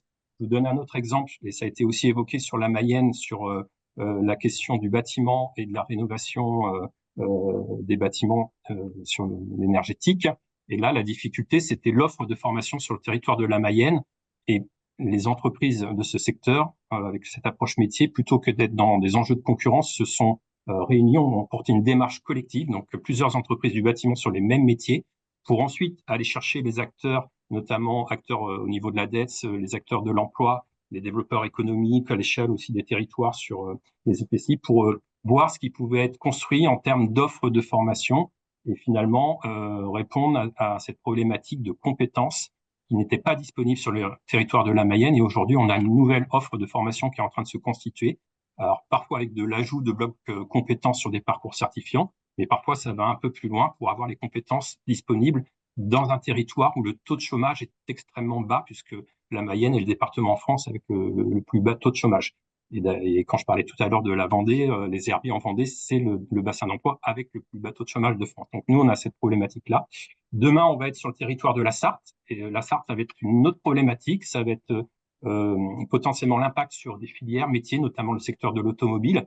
Donc là, on va se rapprocher aussi des fédérations, typiquement de CODESI, de l'industrie, et de réfléchir aussi en termes de passerelles, de parcours de reconversion, de mobilité potentielle, de voir aussi les opportunités sur le département. Et donc là, c'est un autre enjeu, c'est la question d'un secteur qui peut être impacté. Comment on réfléchit avec les acteurs du territoire au parcours aussi d'accompagnement des salariés, et donc du point de vue des compétences. Et je pense que là, on va évoquer cette question à la fois avec les locaux, mais également avec les acteurs du conseil en évolution pro, avec les acteurs comme Transition Pro, qui est l'instance paritaire au titre des partenaires sociaux. Donc, ce que je veux dire, c'est qu'on n'arrive pas, nous, avec un schéma descendant, avec telle et telle intervention.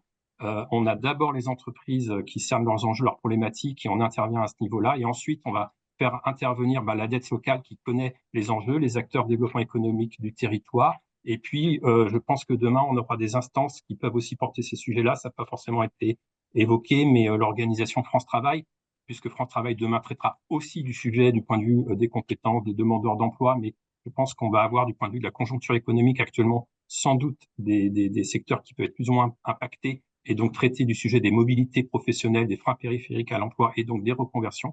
Et à mon avis, le sujet de la transition écologique doit aussi être traité au sein des instances, les comités locaux France Travail, et créer là pour le coup aussi un vrai collectif sur l'ensemble des territoires. Donc voilà, sur le parcours soutenu par la DRETS au niveau du MEDEF régional, c'est la façon dont on souhaite travailler au plus près des territoires, des bassins d'emploi et créer une démarche collective. Ensuite, cerner les enjeux, les comprendre, et plutôt que d'aller chercher la question des dispositifs d'entrée de jeu et la question des financements, parce qu'évidemment, la question budgétaire des financements, c'est une vraie question. On veut d'abord faire un état des lieux, de voir quelle est la préoccupation, la problématique d'un secteur, d'un bassin d'emploi, et ensuite interpeller les acteurs qui peuvent aider par un dispositif, par un financement.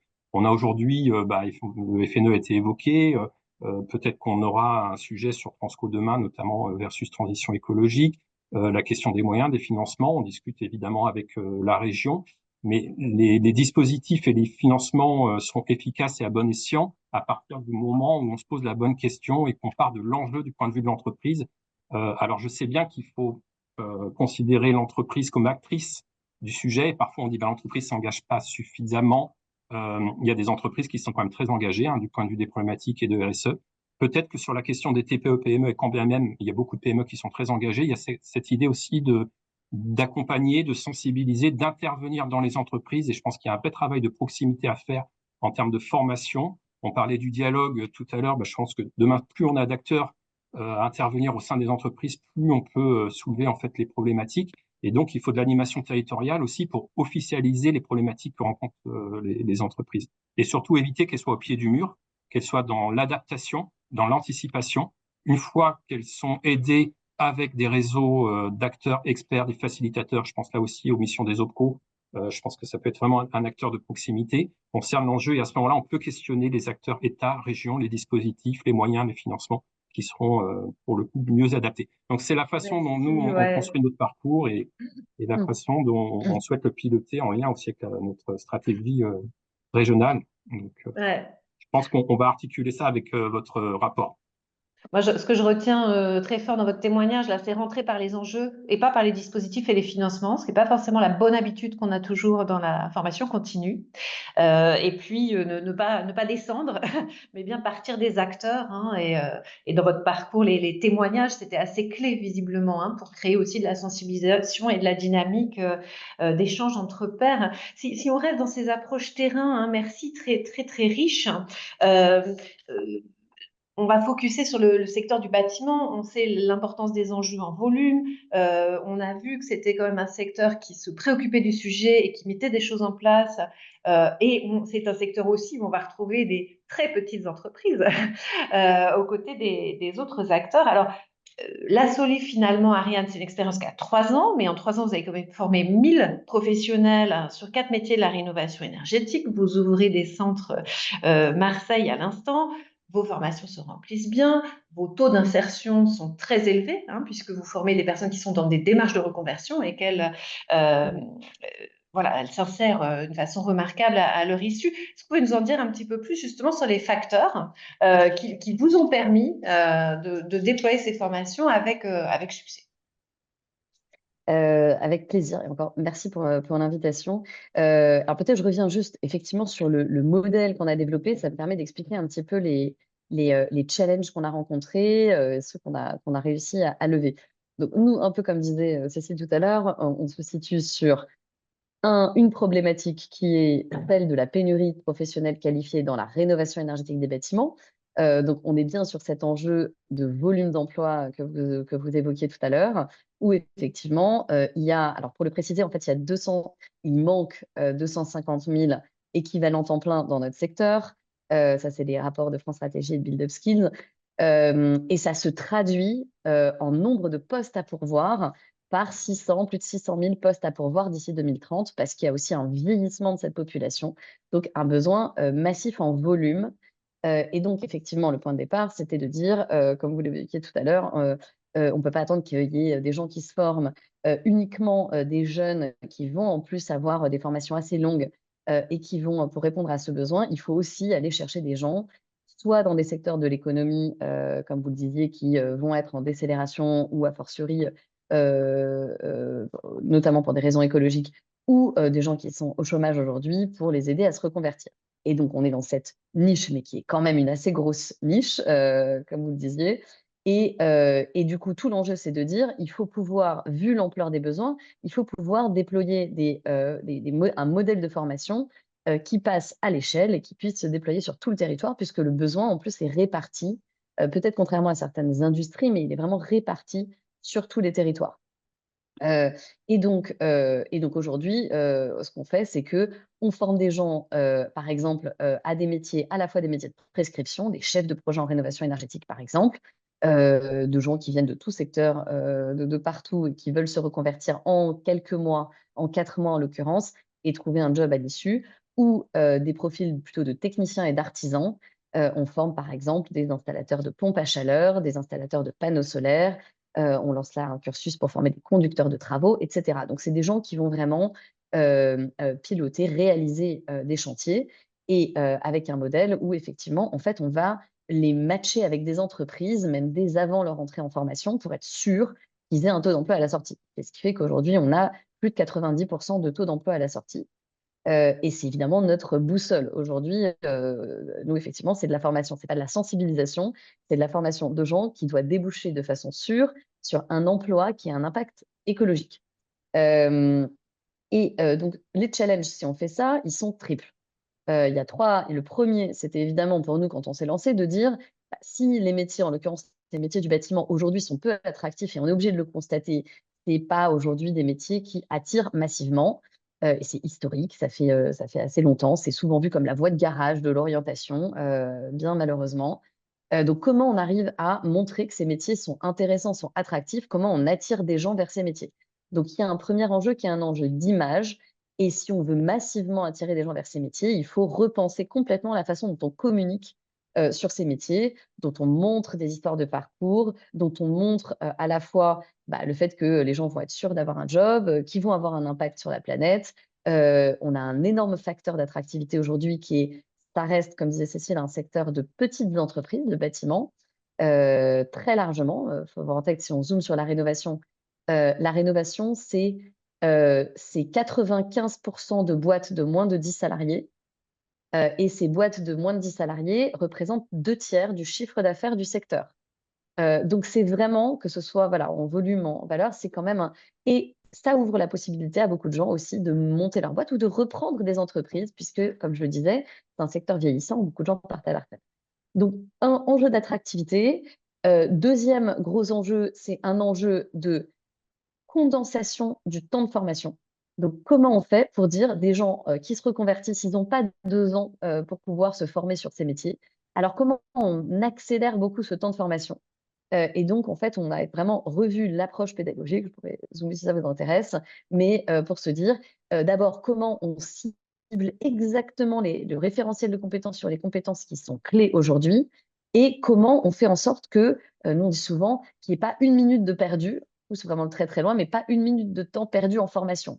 Voilà, des adultes qui ont quelques mois pour se reconvertir, ils doivent vraiment optimiser le temps qu'ils passent en formation.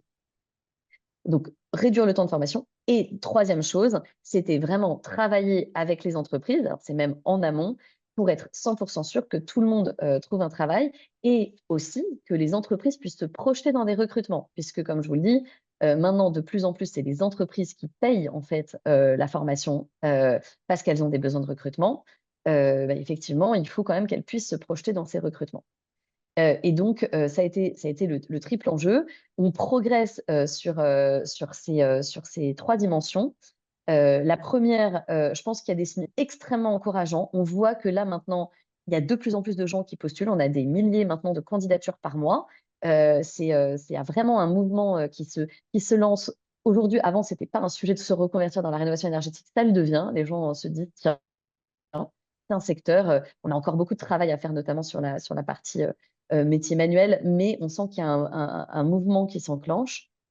La deuxième chose, c'était, et là, je pense que c'est là où on a le mieux prouvé qu'on était capable d'y arriver parce qu'on a d'excellents retours, non seulement d'employabilité, mais de niveau de compétences à la sortie, c'est l'optimisation du temps de formation.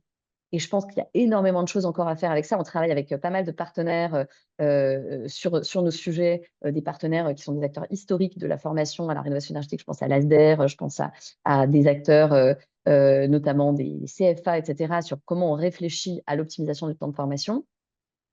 Et effectivement, on y arrive. Des formations qui se faisaient en 1 an et demi, on arrive à les faire en 4 mois, 5 mois parfois. Et dernière chose, et là, c'est là où on a le plus gros challenge aujourd'hui, c'est d'aider les entreprises à se projeter sereinement sur des recrutements. Et là, ce qui est très compliqué, nous, dans notre secteur, c'est un secteur qui, effectivement, est à la fois très porteur, mais subit des fluctuations d'activité très fortes. Et aujourd'hui, comme je le disais, ce sont des petites entreprises et c'est évidemment clé de les aider à se projeter dans les recrutements. Et donc, à la fois de les aider, il y a beaucoup de dispositifs, notamment via les OPCO et via France Travail, pour les aider à recruter. Mais encore faut-il qu'effectivement, ils puissent aussi se projeter dans une stabilité de leur activité pour vraiment enclencher les recrutements. Voilà, donc ça, je dirais que c'est un troisième grand challenge sur lequel il faut qu'on travaille encore plus avec les fédérations professionnelles et avec les pouvoirs publics, parce que ça dépend aussi, bien sûr, beaucoup des incitations à rénover massivement nos bâtiments. Merci Ariane, on retrouve bien là des points de vigilance qu'on a aussi mis en évidence dans notre SWOT autour de la stabilité ou le manque de stabilité, à la fois des politiques qui soutiennent les reconversions professionnelles et leur formation et qui soutiennent les politiques environnementales, celles qui sont liées à la rénovation énergétique. Et nous, on a eu l'occasion d'en entendre parler de l'impact sur l'envie de se former des évolutions de MaPrimeRénov', par exemple.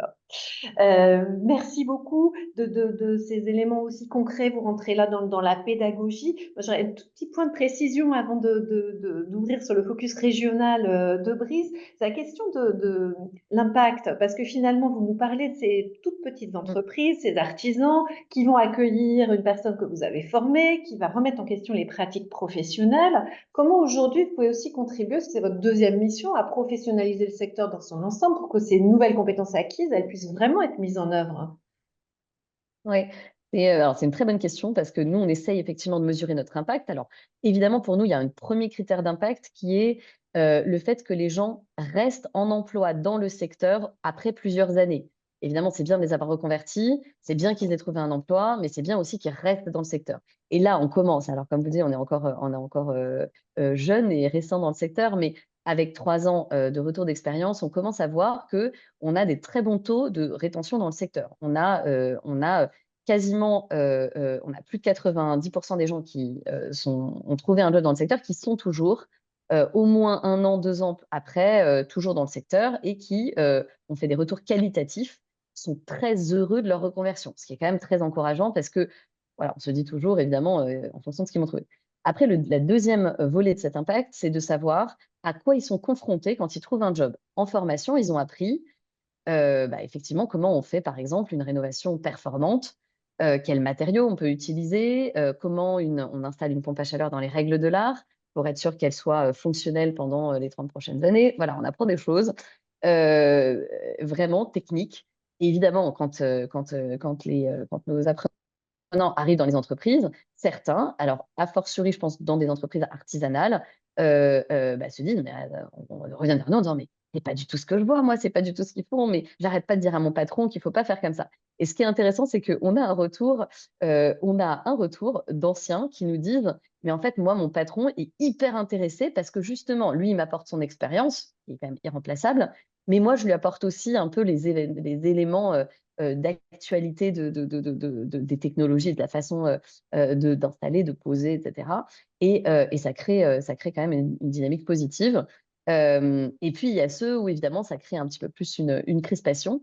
Et voilà, donc c'est une réflexion qu'on a en cours. C'est aujourd'hui pour nous difficile de le mesurer, mais c'est une de nos missions, c'est de contribuer et d'aider le secteur à monter en compétences, pas seulement de répondre à l'enjeu de volume, mais à l'enjeu qualitatif de monter en compétences. Merci beaucoup Ariane. Alors Brice, vous êtes donc dans la région Grand Est. La région Grand Est, c'est une région très vaste. Il y a des priorités, il y a des secteurs qui sont vraiment prioritaires chez vous pour la transition écologique, qui sont autour des énergies, autour de l'industrie, avec des impacts emploi que vous allez nous décrire, mais qui peuvent être très différents, de l'attention à la prévention du risque de suppression d'emplois. Est-ce que vous pouvez nous décrire un petit peu comment la région, justement, accompagne la réponse à ces besoins en emploi et compétences dans ces filières particulièrement prioritaires? Oui, alors effectivement, là, l'entrée que vous avez proposée, c'est transition écologique. Nous, plus largement, on parle de transition écologique / transition énergétique / transition industrielle, parce que du coup, il peut y avoir des entrées un peu différentes en fonction de l'adjectif qu'on met et de la réalité qu'il y a derrière. Le sujet énergétique, en effet, est particulièrement prégnant à l'heure qu'il est. Pour ce qui concerne notre région, alors, on est historiquement une région effectivement industrielle et agricole. Et on est aussi historiquement une région qui produit de l'énergie sous différentes formes. Et là, on le sent plus que jamais dans cette phase de transition énergétique et écologique où pas mal de nouvelles filières autour des énergies se développent et donc nécessitent qu'on amène à la porte de l'entreprise les compétences nécessaires pour que l'entreprise puisse développer son activité. Donc, je vous parlerai un peu après, si vous voulez, de quelques secteurs d'activité qui sont particulièrement concernés par ce que je viens de décrire là.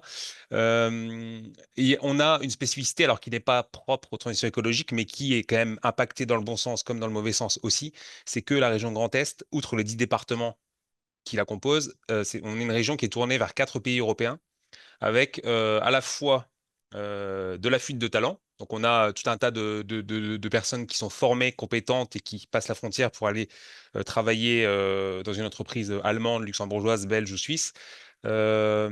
Et puis, on a également l'opportunité de pouvoir travailler sur des relations transfrontalières pour accompagner des filières comme sur le sujet de l'énergie. L'hydrogène, par exemple, qui est encore à stabiliser, fait partie des filières qui font l'objet d'échanges internationaux au format grande région avec les pays voisins. Donc, côté région, pour accompagner les besoins des filières, Là, je vais me permettre de faire un petit écart au périmètre que vous avez défini tout à l'heure, c'est qu'on est souvent dans une entrée toute voie de formation confondue, en tout cas de plus en plus. Et côté région, forcément, nous, on a surtout un rôle à jouer sur la formation des demandeurs d'emploi. C'est bien notre champ de compétences, même si nous ne sommes pas seulement financeurs de dispositifs de formation, nous avons la plupart du temps un rôle d'ensemblier, d'animateur un petit peu des filières et des réseaux pour accompagner les besoins et essayer de créer du lien entre les interventions des uns et des autres. Le but étant, toujours dans cette optique, de développer des compétences, quel que soit le public, que ce soit des jeunes, des demandeurs d'emploi, des salariés, etc. Donc de mettre en place un écosystème vertueux finalement, qui permet de créer les ressources humaines dont les entreprises ont besoin. Côté région plus spécifiquement, concernant la formation des demandeurs d'emploi, donc, on a deux entrées qui nous amènent à faire un peu un va-et-vient. On a une entrée soit régionale, avec une offre de formation qu'on généralise globalement, pour répondre à des besoins qui sont à peu près partout. Et puis, on va avoir une entrée plus territoriale avec des relais locaux qu'on appelle donc des maisons de région. Nous avons des collègues et des services qui sont implantés sur une douzaine de territoires du Grand Est pour accompagner les besoins au plus proche. Donc, ce qui veut dire que parfois, sur les dispositifs de formation naissent sur un territoire parce que ce territoire-là est un peu en avance, fait office de locomotive quelque part sur une filière. On pourrait citer ici l'installation photovoltaïque, par exemple, qui, dans un premier temps, avait tendance à se développer, ou en tout cas, il y avait des besoins matures au niveau des entreprises et des besoins en compétences sur le bassin alsacien. Et puis que là, avec le temps, avec les années, on voit que ça se développe également sur d'autres territoires. Donc, on se sert de l'expérience d'Alsace, du Bas-Rhin, depuis quelques années, pour la transposer sur d'autres territoires, la Meurthe-et-Moselle, les Ardennes par exemple, pour former des gens dans l'installation de panneaux photovoltaïques. Le photovoltaïque, c'est une filière qui d'ailleurs est extrêmement présente et d'actualité chez nous, côté installation d'une part, côté fabrication d'autre part. Donc on est vraiment dans une filière qui est un peu au cœur des sujets en ce moment, tout simplement parce qu'elle est portée aussi d'un point de vue stratégique, hein. Typiquement le SRADET, donc le schéma régional qui définit un certain nombre d'objectifs en matière de développement durable et d'aménagement des territoires, met en avant les énergies renouvelables et a fixé des objectifs chiffrés en termes de production d'énergie via les énergies renouvelables à horizon 2050. Et du coup, on accompagne les filières qui vont autour. Donc, j'ai cité le photovoltaïque, on pourrait parler de l'éolien également, par exemple. Donc, les ENR, on le vend en poupe pour faire un jeu de mots assez facile. Donc ça, c'est côté énergie. Après, dans le même temps, on est dans une logique de mix énergétique. Donc on continue également à regarder les filières qui sont moins nouvelles, entre guillemets, mais qui ont aussi un rôle à jouer encore dans le cadre du développement du mix énergétique, notamment le nucléaire. On a aussi une terre d'énergie nucléaire. Autre exemple peut-être avec une approche un peu différente probablement, la filière automobile. Je vous disais, la région Grand Est est une terre industrielle. L'industrie automobile est historiquement ancrée chez nous. Et sur fond de transition écologique, vous l'aurez tous identifié, il y a un certain nombre de choses qui se passent au niveau du monde automobile avec électrification du parc auto, de nouvelles motorisations, allongement de la durée de vie des véhicules, etc. Ce qui veut dire que côté filière automobile, un certain nombre de mutations profondes s'opèrent et une offre de formation particulière va être à développer, soit pour aider les personnes actuellement en emploi à se reconvertir, soit pour former les professionnels de demain via la formation initiale, d'où le petit écart que je vais faire peut-être au périmètre que vous avez défini, soit via la formation continue. En tout cas, voilà, cette approche, toujours toute voie de formation confondue. Et donc, on va essayer vraiment d'accompagner tout ça vraiment de manière globalisée, de manière on va dire, collective, toute voie de formation confondue, tous acteurs confondus, dans la mesure du possible. C'est à peu près mon rôle, hein, d'animer ce genre de travaux, par exemple, en fonction des besoins des filières. Et puis parfois, ce sera davantage ciblé sur l'une ou l'autre des voies de formation, sur l'une ou l'autre des filières, sur l'un ou l'autre des territoires. En filigrane, je rebondis sur un des mots que Karianne, une idée qu'Ariane a touché du doigt tout à l'heure, la promotion des métiers. Là, je vous ai parlé de la formation, la manière d'accompagner la création de compétences, donc via la formation initiale, en travaillant avec l'éducation nationale, via la formation continue, en déployant nos actions à nous, à destination des demandeurs d'emploi, soit via la formation continue des salariés, en travaillant avec les OPCO et les entreprises. Et en filigrane de tout ça, quel que soit le public, finalement, il va falloir communiquer, faire connaître ces métiers-là. les promouvoir. Quand on parlera de reconversion, finalement, c'est pas forcément là que les choses se joueront le plus parce que les personnes sont acquises à la cause industrielle quand on parle d'industrie, ce qui veut dire que ce sera plus un enjeu de formation, de mise à niveau des compétences. En revanche, quand on parle des publics jeunes, à l'image du bâtiment, les métiers de l'industrie n'en sont pas tellement glamour aux yeux des jeunes et même aux yeux de leur famille, ce qui veut dire qu'il y a une nécessité absolue de leur donner une autre image, de faire sens, de quelque part rendre les gens acteurs de la suite, de l'avenir de la planète, ce genre de choses, en tout cas communiquer sur ces aspects-là, expliquer quel rôle a l'énergie photovoltaïque à jouer dans le monde de demain, quel rôle l'hydrogène peut jouer, quel rôle l'énergie éolienne peut jouer, etc., pour qu'ils aient un autre regard que ces métiers-là, ceux des métiers de l'industrie, ça ne m'intéresse pas. Aller faire une formation au CFAI ou dans un lycée industriel ou dans un organisme de formation continue à destination des demandeurs d'emploi sur des formations industrielles, ça ne m'intéresse pas.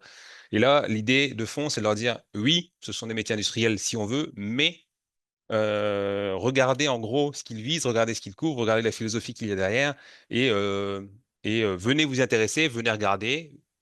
Si ça vous intéresse, on voit ce qu'on peut faire ensemble. Si ça vous intéresse pas, au moins on aura essayé.